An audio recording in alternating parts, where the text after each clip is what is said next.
Praise Lord. കർത്താവായ യേശുക്രിസ്തുവിന്റെ നിശ്ചല നാമത്തിൽ ജോയ്സ് ടിവിയുടെ എല്ലാ പ്രേക്ഷകർക്കും ഞങ്ങളുടെ സ്നേഹവും വന്ദനവും അറിയിക്കുന്നു. പ്രിയപ്പെട്ട ദൈവമക്കളെ, നിങ്ങളൊക്കെ കർത്താവിലെ സന്തോഷമായിരിക്കുന്നു വിശ്വസിക്കുന്നു. ഞങ്ങളുടെ ചാനലിലൂടെ കടന്നു വരുന്ന ഓരോ സാക്ഷ്യങ്ങളും നിങ്ങളുടെ ആത്മീയ ജീവിതത്തിന്റെ അനുഗ്രഹത്തിനും വളർച്ചയ്ക്കും കർത്താവിനോട് നിങ്ങളെ അടുപ്പിക്കുന്നതിനും ഒക്കെ അത് മുഖാന്തരമായി തീരുന്നു എന്ന് ഞങ്ങൾ കർത്താവിൽ വിശ്വസിക്കുന്നു. ഞങ്ങളെ അവിടെ ഈ ചാനൽ നിങ്ങൾ കേൾക്കുകയും കാണുകയും ചെയ്യുന്നതിനൊക്കെ ഒത്തിരി നന്ദിയും സ്നേഹവും ഞങ്ങൾ അറിയിക്കുന്നു. സബ്സ്ക്രൈബ് ചെയ്യുവാൻ ആരെങ്കിലും പ്രിയപ്പെട്ടവരുണ്ടെങ്കിൽ സബ്സ്ക്രൈബ് ചെയ്യുക, ഷെയർ ചെയ്ത് കൊടുക്കുക. നിങ്ങൾക്കും അങ്ങനെ ഞങ്ങളോടൊപ്പം ഈ ഒരു വലിയ മിഷനിൽ പങ്കാളികളായി തീരുവാൻ കഴിയും. കർത്താവ് നിങ്ങളെല്ലാവരെയും സഹായിക്കട്ടെ. ഇന്ന് നാം കേൾക്കാൻ പോകുന്നതും ഒരു അനുഗ്രഹിക്കപ്പെട്ടതായ വ്യത്യസ്തമായ ഒരു സാക്ഷ്യമാണ്. അത് നിങ്ങൾ ആദ്യോടന്തം ശ്രദ്ധയോട് കേട്ടാൽ നിങ്ങളുടെ ഓരോരുത്തരെയും ജീവിതത്തിൽ അത് വലിയ വിടുതലായി തീരുമെന്ന് ഞാൻ കർത്താവിൽ വിശ്വസിക്കുന്നു. തന്റെ ജീവിതത്തിലെ അനുഭവം ഷെയർ ചെയ്യേണ്ടതിന് ആ പ്രിയ കർത്താവിന്റെ ദാസനെ ഞങ്ങൾ വളരെയധികം സ്നേഹത്തോടും ആദരവോടും കൂടെ ജോയ്സ് ടിവിയിലേക്ക് സ്വാഗതം ചെയ്യുന്നു. ആമേൻ. Praise lord. കർത്താവിന്റെ ദാസനെ സന്തോഷമായിട്ടിരിക്കുന്നല്ലോ. ഓക്കെ പാസ്റ്റർ, സഭയുടെ മിനിസ്ട്രി ആണോ അതോ പാസ്റ്റർ എങ്ങനെയാണ് സുവിശേഷ പ്രവർത്തനം?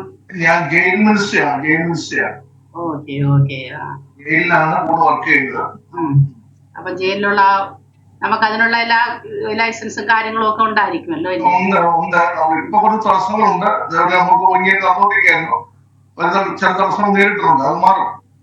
ഓക്കെ. ജയിൽ മിനിസ്ട്രിയെ കുറിച്ചും ഒക്കെ നമുക്ക് കേൾക്കാം. കർത്താവിന്റെ ദാസന്റെ ജയിൽ മിനിസ്ട്രി എങ്ങനെയാണെന്നും എങ്ങനെ ഓരോരുത്തരും കർത്താവിലേക്ക് കടന്നു വന്നിട്ടുണ്ടെന്നും പാപത്തിന്റെ അന്ധകാരത്തിൽ കിടക്കുന്ന മനുഷ്യരെ കർത്താവ് വിടുവിച്ച വിടുതലൊക്കെ നമുക്ക് കേൾക്കാം. കർത്താവിന്റെ ദാസന്റെ ജീവിതാനുഭവം കേൾക്കാം. അതിനായിട്ട് ഉള്ള സമയം ഞാൻ നൽകി തരാം. അതിനു മുന്നമേ തന്നെ നമുക്ക് ദൈവത്തിൽ നിന്ന് പ്രാർത്ഥിക്കാം. ഹല്ലേലൂയ. സ്തോത്രം. പരിശുദ്ധ കർത്താവേ, നന്ദി നിറഞ്ഞ ഹൃദയത്തോടെ ഞങ്ങളെ സ്തുതിക്കുന്നു, വാഴ്ത്തുന്നപ്പാ.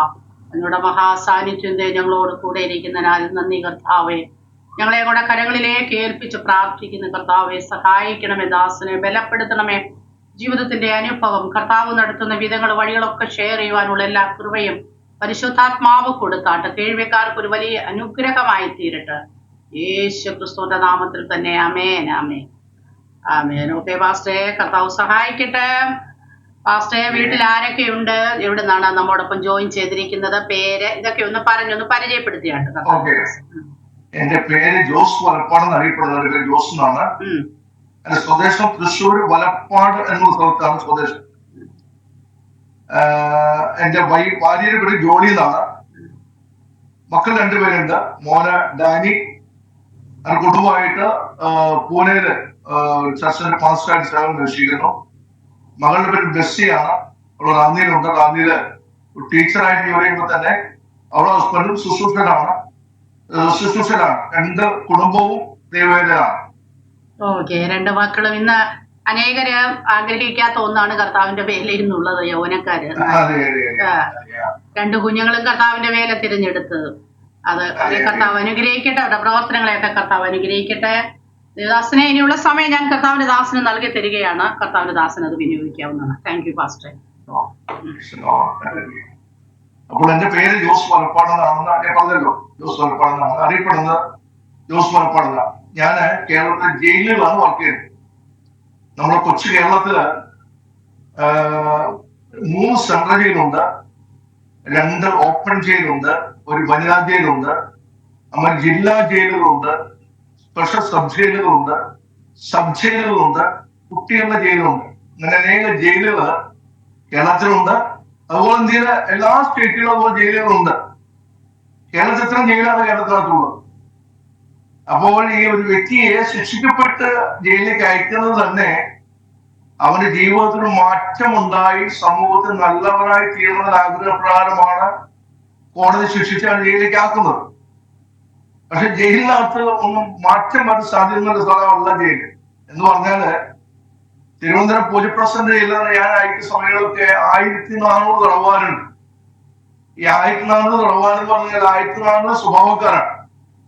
ശരിക്കും ഒരു സർവകലാശാല പോലെയാണ് ജയിലിലാണ്. അവിടെ പോയി കഴിഞ്ഞാല് അതിനകത്ത് പെട്ട് കഴിഞ്ഞാല് ഒരു തെറ്റിയാൽ എല്ലാ കാര്യവും പഠിച്ച് പുറത്തിറങ്ങാനായിട്ട് കഴിയുന്ന സ്ഥലമാണ് ജയിലാണ്. ജയിലിനകത്ത് മാറ്റം വരുത്തുവാൻ കഴിവുള്ളവൻ കർത്താവ് യേശുക്രിസ്തു മാത്രമാണ്. എന്ന് പറഞ്ഞാല് യേശു വന്നത് പാപത്തെ വെറുത്ത് പാപിയെ സ്നേഹിക്കുന്നതാണ് യേശു. യേശുവിടെ പറയുന്നത്, ഞാൻ നീതിമാന്മാർ തേടിയല്ല വന്നത്, ഞാൻ പാപികളെ തേടി വന്നു. അപ്പോൾ എത്ര വർഷം ജയിലിൽ കഴിഞ്ഞാലും വ്യക്തിയുടെ ജീവിതത്തിൽ മാറ്റം വരണമെന്നില്ല.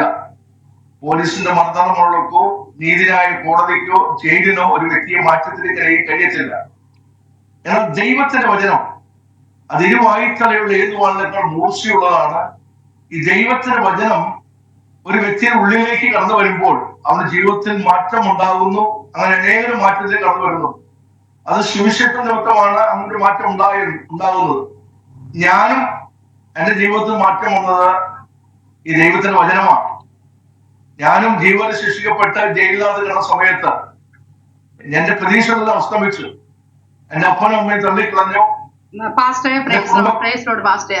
പാസ്റ്ററിന്റെ ചെറിയ ബാല്യകാലം ഞങ്ങൾക്ക് കേൾക്കാൻ ആഗ്രഹമുണ്ട്. അതുകൊണ്ട് അത് തുടങ്ങിയിട്ട് അങ്ങനെ ഓക്കെ. അപ്പൊ അങ്ങനെ വീട്ടിലെല്ലാം കഴിയുന്ന സമയത്താണ് ദൈവസ്നേഹം എന്റെ ജീവിതത്തിൽ വന്ന് എന്റെ ജീവിതത്തിൽ മാറ്റം ഉണ്ടായത്. അന്ന് മുതൽ ഇന്ന് വരെയും ദൈവം എന്റെ കൂടെയുണ്ട്. ദൈവം നടത്തുന്നു. ഞാൻ പറഞ്ഞത് എന്റെ സ്വദേശം തൃശ്ശൂർ ഡിസ്ട്രിക്റ്റ് വലപ്പാട് എന്ന് പറയുമ്പോൾ ഒരു കൊച്ചു ഗ്രാമപ്രദേശമാണ് വലപ്പാട്. എന്റെ അപ്പന്റെ റപ്പായി എന്നാണ്, അമ്മയുടെ പേര് മേരി എന്നാണ്, എന്റെ പേര് ജോസ് എന്നാണ്. താഴെ 3 സഹോദരിമാരുണ്ട്, ഒരു അനുജനുണ്ട്. ദൈവമായിട്ട് യാതൊരു ബന്ധം അവരുടെ ഭവനത്തിലില്ലായിരുന്നു. ബൈബിൾ പറയുന്നത് എന്താണ്? ദൈവമില്ലാന്ന് പറയുന്നത് മൂടനാണെന്ന് പറയുന്നത്. അപ്പൊ ഒരു മൂടന്റെ രാജ്യത്തിലായിരുന്നു ഞങ്ങളെന്ന് പറഞ്ഞു കഴിഞ്ഞാൽ അതുപോലെ തന്നെ ആയിരുന്നു. അപ്പൻ ഒരു കള്ളിഷാപ്പിൽ ജോലിക്കാരനായിരുന്നു. വീടിനടുത്ത് തന്നെ മദ്യഷാപ്പ്. അപ്പനെ സഹായിക്കാൻ ചെറുപ്രായത്തിൽ തന്നെ മദ്യഷാപ്പിൽ കടന്നില്ലുകയും അവിടുത്തെ മ്ലേച്ഛകരമാവുന്ന അനുഭവങ്ങൾ കണ്ട് ഞാൻ വളർന്നോടെയായിത്തീർന്നു. എന്ന് പറഞ്ഞാൽ അവിടെ എപ്പോഴും അടിയും ബഹളവും, പിന്നെ അപ്പൻ പറഞ്ഞ വാക്കുകളും. അപ്പനൊക്കെ അവിടെ കുടിയന്മാരുടെ അടുത്തൊന്ന് പറയുന്ന കാര്യങ്ങളാണ് പറഞ്ഞത്. യഥാർത്ഥമായ ക്രിസ്ത്യാനി 3 പ്രാവശ്യം വഴിയിൽ പോകുന്നത് അത് 2 എടുപ്പോട് നടപ്പെന്നൊക്കെ പറഞ്ഞ് കേട്ടിട്ടുണ്ട്. അപ്പൊ ഞാൻ ചോദിച്ചിട്ട് അപ്പൊ എങ്ങനെയാണെന്ന് ചോദിക്കുമ്പോഴാണ് അതെനിക്ക് അറിയില്ല. എനിക്ക് എടുപ്പെന്ന് പറയുന്നത് മാമോദിസ കൊണ്ടുപോകും, പിന്നെ രണ്ടാമത് മരിച്ചു കൊണ്ടുപോകും. കടന്നു പോകുന്നത് കന്യാകുമാരിക്കാണ് പോകുന്നത്. ഈ ഒരു നിലയിലാണ് ഞാനും ദൈവമില്ലാത്തതായിട്ട് വളരുവാനായിട്ട് ഇടയായി തീർന്നു. ചെറുപ്രായം മുതൽ തന്നെ ദൈവമില്ല എന്ന് പറയുമ്പോൾ ദൈവമില്ലാത്ത എല്ലാ പ്രവൃത്തികളും ചെയ്യാൻ തുടങ്ങി. ഇഷ്ടംപോലെ സ്നേഹിതന്മാരുണ്ടായിരുന്നു. ഇഷ്ടംപോലെ സ്നേഹിതന്മാർ എനിക്ക് ആ ചെറുപ്രായം മുതൽ ഉണ്ടായിരുന്നു. അപ്പോൾ നമ്മൾ സിനിമ എന്ന് പറയുമ്പോൾ എനിക്ക് വലിയൊരു കിക്കായിരുന്നു. മിക്കവാറും സിനിമകൾ കാണുകയും അത് നെഗറ്റീവ് കഥാപാത്രങ്ങൾ പറഞ്ഞാല് വില്ലനായിട്ട് അഭിനയിക്കുന്ന പലരും എന്റെ നായകനായിട്ട് സങ്കല്പിക്കുകയും അവരെപ്പോലെ ആളായി തീരുന്ന ഒരു ചിന്തയാണ് ചെറുപ്രായത്തിൽ തന്നെ പിശാച് എന്റെ ഹൃദയത്തിൽ ഇടാൻ ഇടയായിരുന്നു. ഒരു എന്താ പറയുക, ഒരു വല്ലാത്ത നിലയില് എന്റെ ജീവിതാകമാനം അത് ദൈവമയമില്ലാതെ ദൈവസ്നേഹം എന്നറിയാതെ ഈ ലോകത്തിന് മ്ലേച്ഛതയിൽ മുന്നോട്ട് പോയിടയായിത്തീർന്നു. ബൈബിൾ തന്നെ പറയുന്നുണ്ട്, സദൃശവാക്യത്തിൽ വചനമുണ്ട്, ബോക്ഷനെ ഇഷ്ടംപോലെ വാക്യം പറയുന്നത്. അതിനകത്ത് ഒരു വാക്യത്തെ ഇഷ്ടപ്പെട്ട വാക്യം പറഞ്ഞാല് ബോക്ഷനെ ഒരല് അവല് പോലെ ഇടിച്ചാലും ആ ഒരു ബോക്ഷത്വം വിട്ട് മാറത്തില്ലാന്ന് പറയുന്നത്. അപ്പൊ ഞാൻ പ്രിയപ്പെട്ടത് ഞാനൊരു ബോക്ഷനായിരുന്നു കേട്ടോ. അതുപോലെ നിഗളിയായിരുന്നു. ആരും വന്ന് അംഗീകരിക്കത്തില്ല, ഞാൻ പറഞ്ഞ കാര്യങ്ങൾ നടത്തണം എന്ന് പറയുമ്പോൾ ബൈബിൾ എന്ന് പറയുന്നത് നിഗളികളോട് ദൈവം ചെയ്യുന്നു, യുദ്ധത്തിൽ നിൽക്കുന്നു, താഴ്മകൾക്ക് മാത്രമേ ദൈവത്തിന് കൃപയും പകരത്തുള്ളൂ. ഈ പന്നിയെ കുറിച്ച് നോക്കുമ്പോൾ അതിന് നമ്മള് ഏതെല്ലാം നിലയിൽ സോപ്പണ്ട് കുളിപ്പിച്ചു കഴിഞ്ഞാലും പന്നി ചെളി കാണുമ്പോൾ അതിനകത്ത് ഇളകിയിരുന്ന അതിനകത്ത് ഇറങ്ങിയും മാത്രമേ അതിന് ഒരാശ്വാസം കിട്ടൂ. അതുപോലെ നടന്ന ഒരു വ്യക്തിത്വത്തിന്റെ ഉടമയായിരുന്നു ഞാൻ. അപ്പൊ ചെറുപ്രായം പോലെ തന്നെ പലവിധമായുള്ള കൂട്ടുകെട്ടുന്നു, പലവിധമായിട്ടുള്ള കേസുകൾ പെട്ടു. പലവട്ടം പോലീസ് സ്റ്റേഷൻ കയറേണ്ട അവസ്ഥയുണ്ടായി, പലവട്ടം ജയിലിൽ കിടക്കുന്ന അവസ്ഥയുണ്ടായി. അങ്ങനെ കിടന്ന സമയങ്ങളിലൊക്കെ തന്നെ വീട്ടിലെ മൂത്ത മകനായി ഞാൻ. എന്റെ അപ്പൻ എന്നെ വലിയ സ്നേഹമാണ്. അപ്പൻ പലവട്ടം ജാമ്യം എടുക്കാനും സ്റ്റേഷനിൽ ജാമ്യം എടുക്കാനും കടന്നു പറയടാ, നീ വീട്ടിലെ മൂത്ത മകനാണ്, നിന്റെ താഴെ 3 സഹോദരിമാരാണ്, നീയാണ് ഞങ്ങളെ കഴിഞ്ഞ് കുടുംബം നോക്കേണ്ടത്. നീ ഇങ്ങനെ പോയി കഴിഞ്ഞാൽ എങ്ങനെ ഞങ്ങൾ മുന്നോട്ട് പോകും? നീ ഞങ്ങളെ കൊന്നിട്ട് ഞങ്ങൾ ജയിലിൽ പോണേ അങ്ങനെ പോ എന്നൊക്കെ പറഞ്ഞ് താക്കീതൊക്കെ നൽകാറുണ്ടായിരുന്നു. പക്ഷെ അതൊന്നും കേൾക്കാനായിട്ടുള്ള മനസ്സിലേക്കില്ലായിരുന്നു. കാരണം പിശാച് എന്റെ കണ്ണാകെ മൂടിയിട്ടിരിക്കായിരുന്നു. അപ്പനടുത്ത് പറയും, അപ്പൻ ഏതെന്ന് വരുമ്പോൾ അടക്കാൻ വരുമ്പോൾ പറയും ഞാൻ തെറ്റിന് ചെയ്യത്തില്ല എന്ന് പറയും. അപ്പൻ ഇറക്കി കൊണ്ടുവരും. വീണ്ടും ചെയ്യും ആ തെറ്റുകൾ കടന്നു പോകാനിടയാക്കി. അങ്ങനെ മുന്നോട്ട് പോയി. അവസാനം ഞാൻ വിചാരിച്ചത് നാട് വിട്ട് പോയേക്കാന്ന് വിചാരിച്ചു. കാരണം നിന്ന് കഴിഞ്ഞാൽ ഇഷ്ടംപോലെ കേസുകൾ വന്നോടി നാട് വിട്ട് പോകാം. അങ്ങനെ നാട് വിടാൻ തീരുമാനമെടുത്തു. അപ്പൊ ഞാന് ബോംബെയെ കുറിച്ചാണ് വളരെയധികം മനസ്സിലാക്കിയ ചില കാര്യങ്ങളുണ്ട്. ബോംബെ എന്ന് പറഞ്ഞു കഴിഞ്ഞാല് അവിടെ സ്മഗ്ലിംഗ് ബിസിനസ് എന്ന പല വ്യക്തികളുണ്ട്. അവര് അതിനകത്ത് ഹാജി മസ്താൻ, ഉമർ ഹാജി, അതുപോലെ തന്നെ കരീംലാല, ഇങ്ങനെ അനേക വ്യക്തികളെ കുറിച്ച് കേട്ടിട്ടുണ്ട്. അപ്പൊ ഞാൻ വിചാരിച്ചു അവരെ പോലെ എങ്ങനെയൊരു സ്മഗ്ലിംഗ് ബിസിനസ് ആകുന്ന ചിന്തയാണ് എന്റെ മനസ്സിനകത്ത് ഉടലെടുക്കേണ്ടതായിട്ടുണ്ട്. അതിന് ഞാൻ തെരഞ്ഞെടുത്ത സ്ഥലം ബോംബെയിലായിരുന്നു. ബോംബെ ചെന്നപ്പെട്ടത് ഏഷ്യയിലെ ഏറ്റവും വലിയ ചേരിപ്രദേശമായ ധാരാവി എന്ന സ്ഥലത്താണ് ഞാൻ ചെന്ന് ചാടാനിടയായിരുന്നത്. അവിടെ ചില സുഹൃത്തുക്കളൊക്കെ ഉണ്ടായിരുന്നു. അങ്ങനെ ഞാൻ അവിടെ മുന്നോട്ട് പോയി. എന്നാല് അവിടെ ചില പ്രശ്നങ്ങളൊക്കെ വന്നു. അവിടെ നിൽക്കില്ലാത്ത അവസ്ഥയായി. അവിടെ ബാംഗ്ലൂരിലേക്ക് വന്നു. അവിടെ ചില പ്രശ്നങ്ങൾ ഉണ്ടായി. അങ്ങനെ എവിടെ പോയാൽ പ്രശ്നങ്ങൾ ഉണ്ടാകുന്ന അദ്ദേഹം എന്റെ സ്വഭാവം ശരിയല്ലായി. കാരണം മദ്യപാനിയാണ്. പെട്ടെന്ന് ദേഷ്യം വരുന്ന കോപം ഭയങ്കരമായിട്ടുണ്ടായിരുന്നു. അതിനെ എവിടെ ചെന്നാൽ പ്രശ്നങ്ങളാണ്. അവസാനം എനിക്ക് മനസ്സിലായി ഇങ്ങനെ പോയി കഴിഞ്ഞ് ജീവിതം കഴിയാണല്ലോ, നന്നായി ജീവിക്കുന്ന ഒരു ആഗ്രഹം പിന്നെയും എന്നെ മരിച്ചു. ഞാൻ അവിടെ നിന്നെല്ലാം വിട്ട് ഞാൻ എറണാകുളത്ത് കിടന്നു വന്നു. എറണാകുളത്ത് കിടന്നു സ്റ്റാർ ഹോട്ടലിൽ ഞാൻ ജോലി സമ്പാദിച്ചു. ജോലി സമ്പാദിച്ചുകൊണ്ടിരിക്കുമ്പോൾ അത് മാറാണ് എനിക്ക് ജോലി കിട്ടിയത്. അപ്പോൾ എനിക്ക് വീണ്ടും മദ്യത്തിനുള്ള സൗകര്യങ്ങൾ വർദ്ധിക്കാനിടയായിത്തീർന്നു. അപ്പോൾ ചില കൂട്ടുകെട്ട് അവിടെ കിട്ടുവാനിടയായിത്തീർന്നു. അങ്ങനെ മുന്നോട്ട് പോകവേ ഞാൻ അവിടെ കുറെ തട്ടിപ്പ് പരിപാടികൾ നേതൃത്വം കൊടുത്തു. എന്ന് പറഞ്ഞാൽ പോലീസിന് വരാന്ന് പറഞ്ഞാല് പിടിക്കാൻ പറ്റുന്ന ചില കാര്യങ്ങൾ, കള്ളനോട്ട് കൊടുക്കാന്ന് പറയും കൊടുക്കത്തില്ല, വിസ കൊടുക്കാൻ തന്നെ കൊടുക്കത്തില്ല. അങ്ങനെ വളരെ തട്ടിപ്പ് പരിപാടികൾ ചെയ്ത് അതിന് പ്രശ്നങ്ങൾ പരിഹരിക്കാനായിട്ട് എന്തെങ്കിലും വിഷയം വന്നു കഴിഞ്ഞാൽ നേരിടാനായിട്ട് എറണാകുളം പട്ടണത്തിനകത്തുള്ള ചില ഗുണ്ടാ സംഘങ്ങളുമായിട്ട് ബന്ധപ്പെട്ടുകൊണ്ട് അങ്ങനെ മുന്നോട്ട് നീങ്ങിക്കൊണ്ടിരുന്നു. അപ്പൊ കയ്യിലൊരു പൈസയുണ്ട്, ഇഷ്ടംപോലെ കൂട്ടുകാരുണ്ട്. മാത്രമല്ല എല്ലാ നേരവും ബന്ധങ്ങൾ വന്നുകൊണ്ടിരുന്ന സമയങ്ങളിലൊക്കെ അങ്ങനെ മുന്നോട്ട് പോകവേ എന്റെ കൂട്ടുകാരൻ എറണാകുളം മഹാരാജാസ് കോളേജിൽ പഠിക്കാൻ വരികയാണ് ഡിഗ്രിക്ക്. അപ്പൊ ഞങ്ങൾ 10ാം ക്ലാസ്സിൽ ഒരുമിച്ച് പഠിച്ചാണ്, നാട്ടിലെ ഒരുമിച്ച് പഠിച്ചതാണ്. അതിനുശേഷം പിന്നെ തൃശ്ശൂർ കേരളവർമ്മ കോളേജിൽ പഠിച്ച് ഡിഗ്രിക്ക്, അതിനുശേഷം ഡിഗ്രിക്കാണ് മഹാരാജാസ് കോളേജ് വരുന്നത്. അപ്പൊ കോളേജിൽ വന്നപ്പോൾ ഇവിടെ സ്വഭാവം ശരിയില്ല. ഇവരും ചില പ്രതിസന്ധി കടന്നുകൊണ്ട് അവസ്ഥയുണ്ടായി. കോളേജിൽ രാഷ്ട്രീയപരമായ നിലയിൽ പല സംഭവം ഉണ്ടായി. ഒരു കൊലക്കേസ് നടന്നു. അങ്ങനെ നടന്നു കഴിഞ്ഞപ്പോൾ കോളേജ് നിൽക്കാൻ പറ്റാത്ത അവസ്ഥ വന്നു കഴിഞ്ഞപ്പോൾ ഇവൻ എന്റെ അടുത്ത് വന്നിട്ട് പറഞ്ഞു, ജോസേ ഞാൻ ഈ കോളേജിൽ പഠിക്കും, പക്ഷെ ഹോസ്റ്റലിൽ താമസിക്കുന്നില്ല, നിന്നോട് കൂടെ താമസിക്കാൻ പോകണമെന്ന് പറഞ്ഞ് ഇവൻ എന്റെ കൂടെ താമസിക്കാൻ തുടങ്ങി. ഞാൻ എന്റെ ഹോട്ടലിൽ ജോലിക്ക് ഉപേക്ഷിച്ചു. അങ്ങനെ ഞങ്ങൾക്ക് ഒരുമിച്ച് ജീവിതം തുടങ്ങി എറണാകുളം പട്ടണത്തിൽ തന്നെ.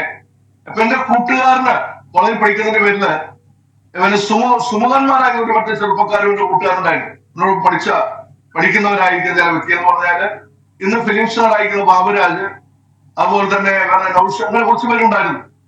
അവരെല്ലാവരും തന്നെ സാമ്പത്തിക ശേഷിയുള്ളവരും കഴിവുള്ളവരുമായിരുന്നു. എല്ലാ നിലയിലും കഴിവുള്ളവരായിരുന്നു. ഇവരൊക്കെ ബന്ധങ്ങൾ വന്നു. അപ്പൊ എനിക്കാണെങ്കിൽ കൂട്ടുകാർ കുറെ പേരുണ്ട്. എന്റെ പേരിലും പല കേസുകളും പ്രശ്നങ്ങളും കഷ്ടങ്ങളും വന്നുകൊണ്ടിരുന്നു. അങ്ങനെ മുന്നോട്ട് പോകവേ അനേക വ്യക്തികൾക്ക് ഞങ്ങൾ ആവശ്യമായി വന്നു. അതിൽ രാഷ്ട്രീയ നേതാക്കന്മാരുണ്ട്, അബ്കാരി കോൺട്രാക്ടേഴ്സ് ഉണ്ട്, വ്യവസായ പ്രമുഖരുണ്ട്, ഫിലിം പ്രൊഡ്യൂസേഴ്സ് ഉണ്ട്. അങ്ങനെ പല പല ബന്ധങ്ങളും ഞങ്ങളെ ജീവിതത്തില് കടന്നു വരുന്നതായി തീർന്നു. അപ്പൊ ഞാൻ പറഞ്ഞു, ഞാനൊരു അഹങ്കാരിയായിരുന്നു. ആര് പറഞ്ഞ് അനുസരിക്കാത്ത ഒരു വല്ലാത്ത നിലയിൽ മുന്നോട്ട് പോകുന്ന ഒരു വ്യക്തിയായിരുന്നു ഞാൻ. അങ്ങനെ മുന്നോട്ട് പോകവേ ഈ കൂട്ടുകെട്ടൊക്കെ ഉണ്ട്. അങ്ങനെ മുന്നോട്ട് പോകവേ ഒരു കൊലക്കേസുമായി ബന്ധപ്പെട്ട് ഞാൻ പിടിക്കപ്പെട്ടു. ഞാൻ മാത്രമല്ല, എന്നോട് 7 പേരുണ്ടായിരുന്നു. 8 പേര് ഞങ്ങൾ ആ കൊലക്കേസുമായി ബന്ധത്തിൽ പിടിക്കപ്പെടാനിടയായി തീർന്നു. 3 മാസം ഞങ്ങൾ മട്ടാഞ്ചേരി സബ് ജയിലിൽ കഴിഞ്ഞു.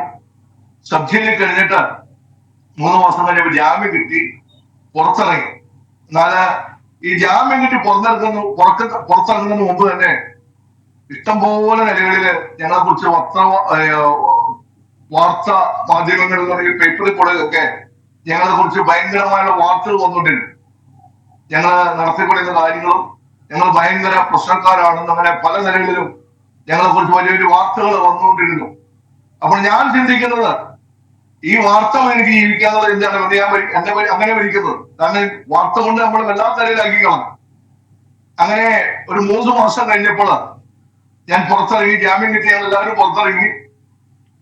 ഞങ്ങള് കേരളത്തിലെ ഏറ്റവും അറിയപ്പെടുന്ന അഡ്വക്കേറ്റ്മാരായിരിക്കുന്ന, ക്രിമിനൽ അഡ്വക്കേറ്റായിമാരായിരിക്കുന്ന 4 അഡ്വക്കേറ്റ്മാരാണ് കേസ് വാദിക്കുന്നതായിരുന്നു.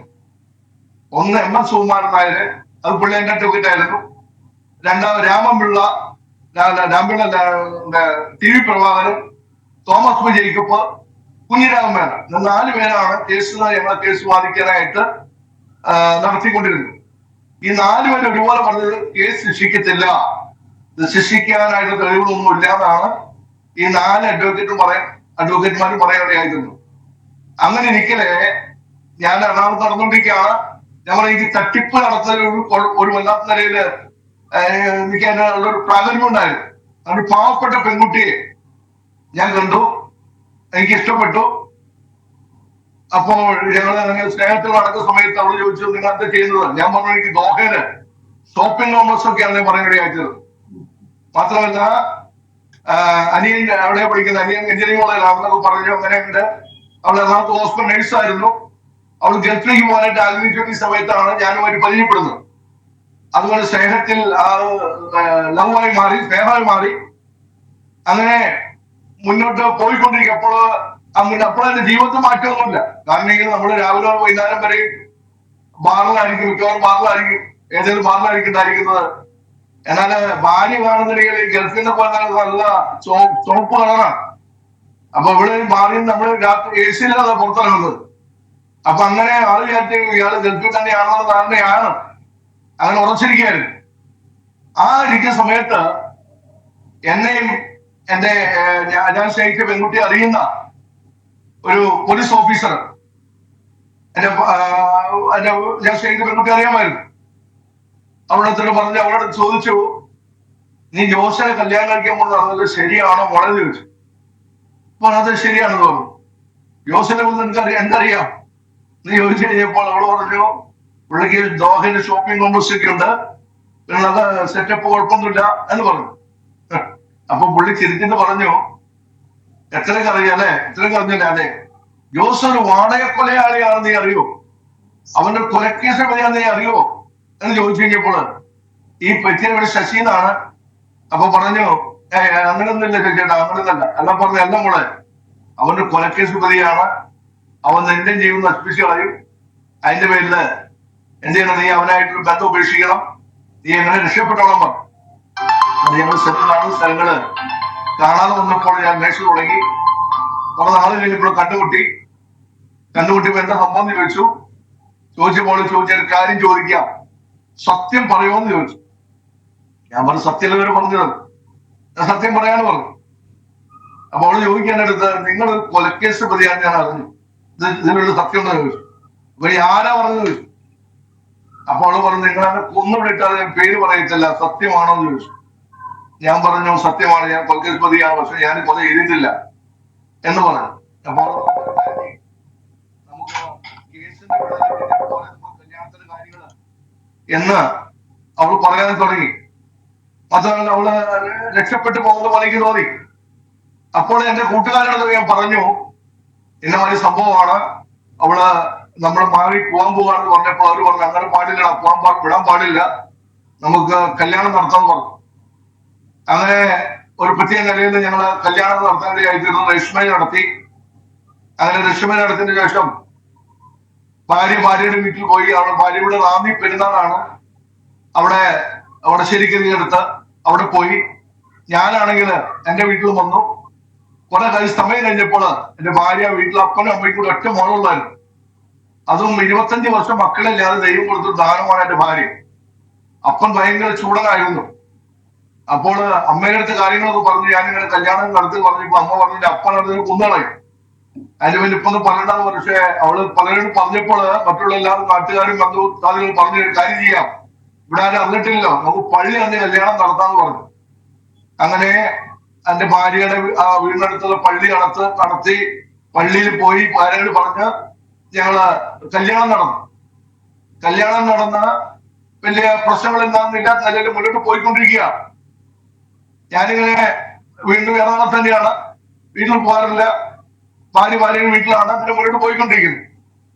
ആ മുന്നോട്ട് പോയിക്കൊണ്ടിരിക്കുമ്പോൾ കുറെ നാൾ കഴിഞ്ഞപ്പോൾ രക്ഷപ്പെടുന്ന ആഗ്രഹമുണ്ട്, നന്നാകുന്ന ആഗ്രഹമുണ്ട്, നല്ലൊരു കുടുംബം നയിക്കുന്ന ആഗ്രഹമുണ്ട്. എന്നെ വിടാത്തതായിരിക്കുന്ന ഒരു ശക്തി എന്റെ കുടിയിരുന്നിരുന്നു. പാപശക്തി എന്റെ കുടിയിരുന്നിരുന്നു. കാരണം ഞാൻ എവിടെ മാറിയാലും കൂട്ടുകാർ വരും, പോകണമെന്ന് പറയും, ഞാൻ അവരുടെ കൂടെ പോകും. അങ്ങനെ പോയിക്കൊണ്ടിരിക്കുക. കല്യാണം കഴിഞ്ഞൊരു മാറ്റമൊന്നുമില്ല. അവള് പലപ്പോഴും കരയാറുണ്ട്, നിങ്ങൾ പോകാൻ നല്ലതായി ജീവിക്കുന്നതൊക്കെ പറഞ്ഞു, പക്ഷെ എനിക്ക് വാക്ക് കൊടുത്ത് എനിക്ക് ചെയ്യാൻ കഴിഞ്ഞില്ല. ആ സമയത്ത് ഒരു ഭാര്യ ഗർഭിണിയായി. അങ്ങനെ മുന്നോട്ട് പോകവേ അഡ്വക്കേറ്റ്മാർ 4 പേരും പറഞ്ഞതാണ് കേസ് ശിക്ഷിക്കത്തില്ല എന്ന് പറഞ്ഞത്. 1991 ഏപ്രിൽ മാസം 11-ാം തീയതി എന്നെയും 7 കൂട്ടുകാരെയും 8 പേരെയും ജീവോട് ശിക്ഷിച്ച് ഞങ്ങൾ പൂജപ്രസന്റയിലേക്ക് അയക്കുവാനായിട്ട് ഇടയായി തീർന്നു. അപ്പൊ പൂജപ്രസന്റ എന്ന് പറയുമ്പോൾ എന്റെ പഴയകാല ചില സുഹൃത്തുക്കൾ ജയിലിനകത്ത് ശിക്ഷിച്ച് കിടക്കുന്നുണ്ട്. അവർ സീനിയർ നടുവാരാണ്. അപ്പൊ അവരെന്നെ പറഞ്ഞിട്ടുണ്ട്, ജോസെ ഞങ്ങൾ ശിക്ഷ വരികയാണെങ്കിൽ നീ പൂജപ്രസന്റയിൽ നിന്ന് തെരഞ്ഞെടുത്ത് ഞങ്ങളിവിടെ ഉണ്ട്. അങ്ങനെ പൂജപ്രസന്റയിൽ പോയി. സീനിയർ നടുവാരൊക്കെ നമ്മൾ കൂട്ടുകാരായിരുന്നതിന്റെ പേരില് ജയിലിലുള്ള റാങ്കിങ്ങോ പ്രശ്നങ്ങളൊന്നും ഉണ്ടായിരുന്നില്ല.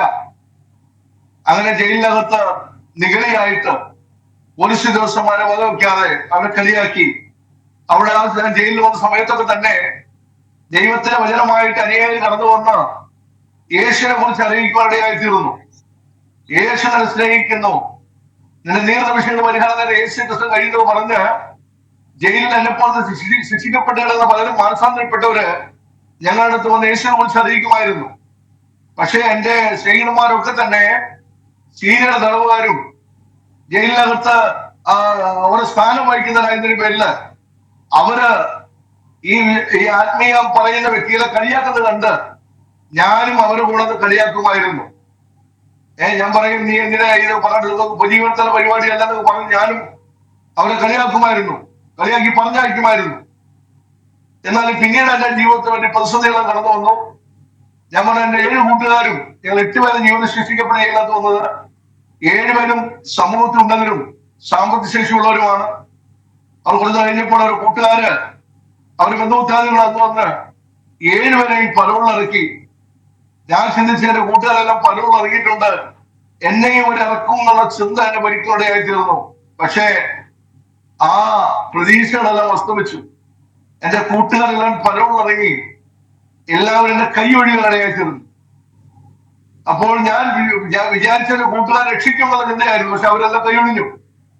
എന്റെ അപ്പനെ ഞാൻ ലെറ്റർ എഴുതി, എത്ര ലക്ഷം രൂപ ചെലവ് വന്നാലും നിങ്ങൾ എന്റെ പരോൾ ഇറക്കണം, പൈസ ഞാൻ വന്നിട്ട് തന്നു തീർക്കാം, അതിന്റെ പേര് എന്റെ പരോൾ ഇറക്കണം പറഞ്ഞപ്പോൾ അപ്പന്റെ ചില സ്നേഹിതന്മാരെ കൊണ്ട് ഈ ലെറ്റർ കാണിച്ചപ്പോൾ അപ്പന്റെ സ്നേഹിതന്മാര് പറഞ്ഞു, ഇവൻ ഒരു കാരണവശാലും ജയിലിന് പുറത്തിറക്കരുത്. ഇവനെ പുറത്തിറങ്ങി കഴിഞ്ഞാല് ഇവൻ നാട് വിട്ടവനും പോവും, നിങ്ങൾ ഈ വയസ്സാകാലം ജയിലിൽ പോയി കേൾക്കാനായിട്ട് വരും, എന്റെ പേരിൽ അവനെ ഒരിക്കലും ഇറക്കരുത് പറഞ്ഞു. അങ്ങനെ എന്റെ അപ്പനും എന്നെ കൈയൊഴിഞ്ഞു, വീട്ടുകാർ കൈയൊഴിഞ്ഞു. ഭാര്യയുടെ തകർന്ന ലെറ്ററുകൾ, കാരണം അവള് ഗർഭിണിയാണ്, മാനസികമായിട്ട് വേദനയോട് കടന്നു പോകുന്ന അവസ്ഥകള്, പേപ്പറിൽ എന്നെ കുറിച്ച് വാർത്തകൾ വന്നുകൊണ്ടിരുന്നതിന്റെ പേരില് അവൾ പുറത്തുനിന്ന് നടക്കാൻ പറ്റുന്ന അവസ്ഥയായി. വളരെ തകർന്നയുടെ അവസ്ഥയിൽ കടന്നു പോകുന്ന സമയത്ത് വളരെ വേദനിക്കുന്ന ലെറ്ററുകൾ ജയിലിലേക്ക് എനിക്ക് അയച്ചു. അതിൽ ഇങ്ങനെയാണ് അയച്ചത്, ഞാൻ മുന്നിൽ കാണുന്ന ആത്മഹത്യ മാത്രമാണ്, നിങ്ങൾ വന്നാൽ എന്നെ കാണാൻ കഴിയത്തില്ല, എന്റെ ജീവിതത്തോട് അവസാനിപ്പിക്കാന്ന് പറഞ്ഞുകൊണ്ടുള്ളതാണ്. വളരെ വേദനാജനകമായ ആ ലെറ്ററുകൾ എന്റെ ഭാര്യ ജയിലിലേക്ക് എഴുതാനിടയായിത്തീർന്നു. അപ്പൊ എന്റെ കൂട്ടുകാരെല്ലാം കൈയൊഴിഞ്ഞു, സ്വന്തക്കാർ കൈയൊഴിഞ്ഞു, നാട്ടുകാർ കൈയൊഴിഞ്ഞു. എന്റെ ഭാര്യയുടെ വേദന നിറഞ്ഞ ലെറ്ററുകൾ വന്നുകൊണ്ടിരുന്ന മാനസികമായിട്ട് ഞാൻ ആകെ തകരുവാനായിട്ട് ഇടയായിത്തീർന്നു. ഒരു മാനസികമായിട്ടുള്ള ചിത്രം മുമ്പോഴുള്ള അവസ്ഥയിൽ കടന്നു വരുവാനായിത്തീർന്നു. മാത്രമല്ല, ഇത്രയൊക്കെ ഉണ്ടെങ്കിലും പോലീസ് ഉദ്യോഗസ്ഥന്മാരെ ബഹുമാനിക്കുകയോ അവര് പറഞ്ഞത് കേൾക്കുകയും ചെയ്യത്തില്ലായിരുന്നു. ഞാൻ അതിന്റെ പേരില് പോലീസ് ഉദ്യോഗസ്ഥന്മാർ എന്നോ കൈകാര്യം ചെയ്യാനൊരു തീരുമാനമെടുത്ത് അവർ ചില പ്ലാൻ പദ്ധതിയൊക്കെ തയ്യാറാക്കി അവര് വെച്ച പ്ലാനിനകത്ത് ചെയ്ത് ചാടി എന്ന് ഞാൻ പിടിക്കപ്പെടേണ്ടതായിരുന്നു. എന്റെ കയ്യിൽ കുറെ അനീതമായി കുറെ പണം ഉണ്ടായിരുന്നു, അത് പോലീസ് ഉദ്യോഗസ്ഥന്മാരെ തപ്പിപ്പിടിച്ചു. അപ്പൊ പൂജപ്രശ്നത്തിൽ അടിച്ചു കഴിഞ്ഞാൽ കാണുന്നത് ഒരു ടവറ കാണുന്നത്, ടവർ. പൂജപ്രശ്നത്തിനെ കുറിച്ച് അടിച്ചു കഴിഞ്ഞാൽ കാണുന്ന ഒരു ടവറാണ്. ഈ ടവറിന് ചുറ്റും ഒരു ഗ്രൗണ്ടാണ്. ഈ ഗ്രൗണ്ടിലാണ് ജയിലിനകത്തുള്ള തടവുകാര് അവര് ഓരോരുത്തരും ജോലിക്ക് കൊണ്ടുപോകുന്ന അവിടെ വെച്ചിട്ടാണ്. എന്ന് പറഞ്ഞ ജോലി ഉണ്ടായില്ല, ശിക്ഷിക്കപ്പെട്ടു വരുന്ന വ്യക്തികൾക്ക് ജോലിയുണ്ട്. അത് ചിലർക്ക് പ്രസ് ഉണ്ട് അവിടെ, ചിലർക്ക് നെയ്ത്തുശാലയുണ്ട്, ഇതിങ്ങനെ തയ്യൽ, ചിലരാണെങ്കിൽ എരിമല നോക്കുന്നവരുണ്ട്, കൃഷിപ്പണിക്ക് പോകുന്നവരുണ്ട്, അങ്ങനെ പലതരങ്ങളും ജോലിക്ക് പോകുന്നവർ അവിടെയുണ്ട്. ഈ ജോലിക്ക് പോകുന്ന വ്യക്തികളെല്ലാം നമ്പർ വിളിച്ചിട്ടാണ് കൊണ്ടുപോകുന്നത്. ഓരോ ഗ്രൂപ്പായിട്ട് ഈ ടവറിന് മുമ്പിൽ വരിയായി നിന്ന് നമ്പർ വിളിച്ചിട്ടാണ് ഇവരെ കൊണ്ടുപോകുന്നത്. അങ്ങനെ കൊണ്ടുപോകുന്ന സമയത്ത് എന്നെ വിളിച്ചു. എന്നെ ടവറിനകത്ത് കയറ്റുവാനാണ് കയറ്റുന്നത്. ടവറിനകത്ത് കയറ്റുന്നവനെ അടിക്കാൻ വേണ്ടിയിട്ടാണ് കയറ്റുന്നത്. ഈ സംഭവം രാവിലെ ഇവിടെ നടക്കുമ്പോൾ എന്നെ ടവറിനകത്ത് കയറ്റി ഒരു 5-10 പോലീസ് ഉദ്യോഗസ്ഥന്മാർ വട്ടം നിന്നിട്ട് എന്നെ ഫുട്ബോൾ കളിക്കുന്ന പോലെ എന്നെ കൈകാര്യം ചെയ്തു. എന്നെ മൊത്തം എന്നെ ഇടിച്ചു, എന്നെ ഒതുക്കുവാനിടയായി തീർന്നു. എന്റെ കരച്ചിലെ ശബ്ദമൊക്കെ പുറത്ത് കേൾക്കാമായിരുന്നു, ഇടിയുടെ ശബ്ദവും കരച്ചിൽ ശബ്ദമൊക്കെ പുറത്ത് കേൾക്കാമായിരുന്നു. ഈ തടവുകാരാണെങ്കിൽ ജോലിക്ക് കൊണ്ടുപോകുന്ന സമയം കൂടിയാണ് സമയത്ത്. അപ്പൊ ഞാനിവരെ മുന്നിൽ ഞാൻ നിഗളിയായി ജീവിച്ചതാണ്. ഞാൻ എന്തൊക്കെയാണെന്നുള്ള ധാരണയായിരുന്നു ഇവരുടെ മുന്നിലൊക്കെ. പക്ഷേ ഞാൻ ഒന്നുമല്ലാത്തവരായി മാറി, ഞാൻ ആരുമല്ലാത്തവരായി മാറി. പിന്നെ ഞാൻ ചിന്തിക്കുന്ന ആത്മഹത്യ ചെയ്താൽ മതി എന്നുള്ള ചിന്തയാണ് എന്റെ മനസ്സിനകത്ത്. കാരണം ഇനി ജീവിക്കാൻ കഴിയത്തില്ല, പണിക്കാൻ കഴിയത്തില്ല. എന്റെ ഓരോ ഏപ്പും അടിച്ചൊതുക്കിയവര്. അങ്ങനെ ഞാൻ വളരെ ഭാരപ്പെട്ടു, പ്രയാസപ്പെട്ടു, വേദനിച്ചു. പരസഹായത്താൽ ചിലരെന്നെ തോളിൽ കൈയിട്ട് കൊണ്ടുപോയി എന്റെ റൂമിൽ കൊണ്ടിടുവാനിടയായി തീർന്നു. ശരീരം മുഴുവൻ നീര് വന്ന് വെറുത്ത് എഴുന്നേൽക്കാൻ പോലും കഴിയാതെ, ഇവിടെ സ്വലം എടുത്ത് കുടിക്കാൻ കഴിയാതെ വളരെ തകർന്ന അവസ്ഥയായി മാറി. അങ്ങനെ എനിക്ക് സമയത്തും ദൈവത്തിന് സ്നേഹമായിട്ട് ചില സഹോദരന്മാര് കടന്നു വന്നിട്ട് പറഞ്ഞു, ജോസേ, നിന്റെ വിഷയങ്ങൾ പരിഹരിക്കുവാൻ യേശു ക്രിസ്തുവിന് കഴിയും, നിന്റെ ഹൃദയം യേശുവിന് കൊടുക്കുമോ എന്ന് വീണ്ടും കൂടി ചോദിച്ചപ്പോൾ അന്നും എന്നെ ആ പിശാചിനുള്ളിലിന്റെ പേരില് എനിക്ക് അംഗീകരിക്കുവാനോ സ്വീകരിക്കാനോ എന്റെ മനസ്സിൽ എനിക്കില്ലായിരുന്നില്ല. ഞാനൊരു പറഞ്ഞത് നിരസിക്കാനിടയായി തീർന്നു. എന്നാൽ ദൈവം കരുണയുള്ളവനാണ്.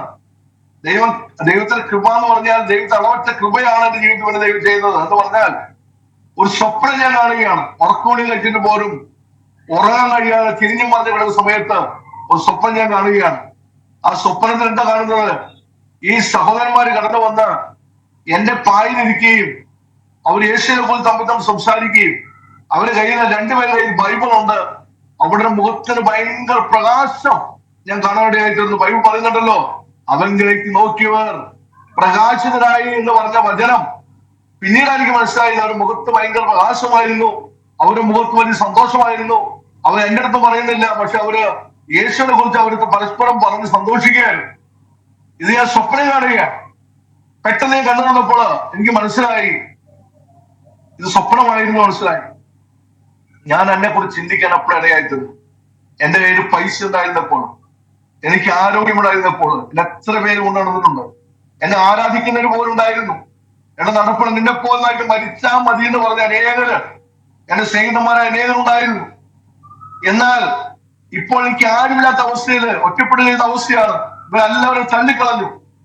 എന്നാൽ ഈ സഹോദരന്മാർ മാത്രം എന്തുകൊണ്ടാണ് എന്നെ സ്നേഹിക്കുന്നത് എന്നുള്ള ചിന്ത ദൈവം എനിക്ക് നൽകുകയായിരുന്നു. കേട്ടോ, ദൈവം എനിക്ക് നൽകി തന്നത്. ഹല്ലേലൂയ.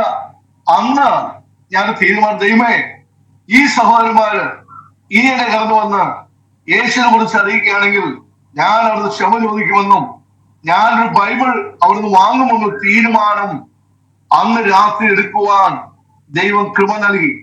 ഹല്ലേലൂയ. ആ തീരുമാനം ഇവിടെ അന്ന് രാത്രിയില് എനിക്ക് ദിവസങ്ങളിൽ ഉറങ്ങാൻ കഴിയാത്ത അവസ്ഥയായിരുന്നു. നീ സ്വസ്ഥമായി കിടന്ന് ഉറങ്ങുവാൻ സർവശക്തനായ ദൈവം എന്നെ സഹായിച്ചു. സുഖമായി കിടന്ന് ഉറങ്ങുവാൻ കർത്താവ് എന്നെ സഹായിച്ചു. പിന്നെ രാവിലെ എഴുന്നേൽക്കുന്ന വളരെ ചൈതന്യമുള്ളവരായിട്ട് എഴുന്നേൽക്കുന്നത്. കാരണം എനിക്ക് പരിപൂർണ വിടുതൽ കിട്ടിയൊരു ബോധ്യം എനിക്ക് ദൈവം നൽകി. കാരണം അതുപോലെ കൊണ്ട് ക്ഷീണിതനായി, ശരീരം കൊണ്ട് വേദനയായി, എന്റെ ജീവിതത്തിൽ വളരെ വേദന അനുഭവിച്ചിരുന്ന എനിക്ക് പൂർണ്ണ സൗഖ്യം കിട്ടുന്ന പോലെ ഞാൻ ഫീൽ ചെയ്തു. ഞാൻ വളരെ സന്തോഷത്തിരിക്കുന്ന സമയത്ത് ഈ സഹോദരന്മാര് വീണ്ടും എന്റെ മുന്നിൽ കൂടെ കടന്നു പോകുന്ന കാഴ്ച ഞാൻ കണ്ടു. ഞാൻ രണ്ടുപേരെയും വിളിച്ചു. രണ്ടുപേരും ചോദിച്ചു, ഞങ്ങളെ തന്നെയാണോ എന്ന് ചോദിച്ചു. അപ്പോ ഞാൻ പറഞ്ഞു, നിങ്ങളെ തന്നെയാണെന്ന് പറഞ്ഞു. രണ്ടുപേരും എന്റെ അടുക്കൽ കടന്നു വന്ന് ഞാൻ പറഞ്ഞു, നിങ്ങൾ പറഞ്ഞ കാര്യം സത്യമാണ്. ഇന്നലെ രാത്രി ബോധ്യമായി. എന്നോട് ക്ഷമിക്കണം. നിങ്ങൾ എത്ര വട്ടം വന്ന് യേശുവിനെ കുറിച്ച് അത് അറിയിച്ചിട്ടുണ്ട്. എനിക്ക് ഇതുവരെ അംഗീകരിക്കാൻ കഴിഞ്ഞില്ല. ക്ഷമിക്കണം സഹോദരന്മാരെ, എനിക്കൊരു ബൈബിൾ ആവശ്യമുണ്ടെന്ന് പറഞ്ഞു. ആ ആ ആവശ്യമുണ്ടെന്ന് പറഞ്ഞ ആ സമയത്ത് ഞാൻ ഒരു മുഖത്ത് നോക്കി കഴിഞ്ഞപ്പോൾ കോടികൾ കൊടുത്താൽ കിട്ടുന്ന സന്തോഷമാണ് ആ ഒരു മുഖത്ത് ഞാൻ കാണാനിടയായിട്ടുള്ളത്. അതിലൊരാൾ ഓടിപ്പോയി ഒരു പുതിയ നിയമം ഗിഡിയൻസിന്റെ ബൈബിള് എന്റെ കയ്യിൽ കൊണ്ടുതന്നു. അങ്ങനെ ബൈബിൾ വായിക്കുവാൻ തുടങ്ങി. ഹല്ലേലൂയ. ബൈബിൾ വായിക്കാൻ തുടങ്ങി. ഹല്ലേലൂയ. ദൈവത്തിന്റെ വചനത്തെ കുറിച്ച് പറയുന്നത് വായിച്ചറിയുള്ള ഏത് വാളിനേക്കാളും മൂർച്ചയുള്ളതാണ്. ദൈവത്തിന്റെ വചനം പാറയെ ചുറ്റിക്കുകയാണ്. ഹല്ലേലൂയ. ഒന്നും രണ്ടും വട്ടം വായിച്ചിട്ട് ഒന്നും മനസ്സിലായില്ല. ഈ ബൈബിൾ എന്ന് പറയുമ്പോൾ ഓടി ചെന്ന് വായിക്കുമ്പോൾ ഗ്രഹിക്കുവാൻ കഴിയുന്ന കാര്യങ്ങൾ അതിനുവേണ്ടി സമയം കണ്ടെത്തുകയും അതിനോട് പ്രാർത്ഥന ഒരുങ്ങുമ്പോൾ ചെയ്യുമ്പോൾ മാത്രമാണ് അതിൽ കാര്യങ്ങൾ നമുക്ക് മനസ്സിലാകത്തുള്ളൂ. പ്രിയപ്പെട്ടവരെ, ഹല്ലേലൂയ. എനിക്ക് അതിന് മനസ്സിലായില്ല. രണ്ടു വട്ടം വായിക്കൊന്നും മനസ്സിലായില്ല. മൂന്നാമത്തെ വട്ടം വായിച്ചു കഴിഞ്ഞപ്പോൾ ദൈവത്തിന്റെ വചനം എന്റെ ജീവിതത്തിൽ ഇടപെടാൻ തുടങ്ങി. ഹല്ലേലൂയ. ദൈവം ഒരു പാപിയാണെന്നുള്ള ഒരു ബോധ്യമാണ് എനിക്ക് ആദ്യമായിട്ട് നൽകിയത്. പിന്നീട് മനസ്സിലായി എന്റെയും പാപത്തിന്റെ പരിഹാരത്തിനായിട്ടാണ് കർത്താവ് യേശു ക്രിസ്തു കാൽവരി കുരിശിയാഗമായിട്ടുള്ള ബോധ്യം എനിക്ക് ദൈവം നൽകി. ഹല്ലേലൂയ. പ്രിയപ്പെട്ടവരെ, ആ ദൈവ സമാധാനം അന്ന് പോലെ അനുഭവിക്കുവാൻ കർത്താവ് കൃപ നൽകി. അങ്ങനെ ഞാൻ ആ ജയിലിൽ വെച്ച് സന്തോഷത്തിൽ കൂടെ കടന്നു സമയങ്ങളില് മദ്രാസിലെ മോൻ അറിയപ്പെടുന്ന റിനി ജോർജ് അന്നും ജയിലിൽ ശിക്ഷിക്കപ്പെട്ട് കിടക്കുകയാണ്.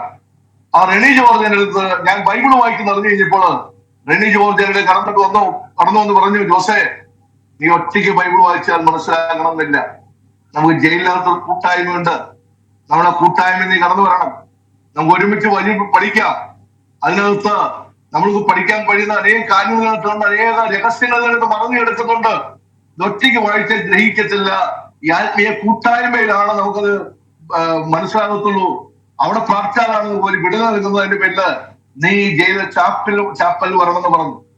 അങ്ങനെ പ്രിയപ്പെട്ടവരെ, റിനി ജോർജ് ആദ്യമായിട്ട് ജയിലിലെ ചാപ്പലിലേക്ക് കൊണ്ടുവരേണ്ടതായി തീർന്നു.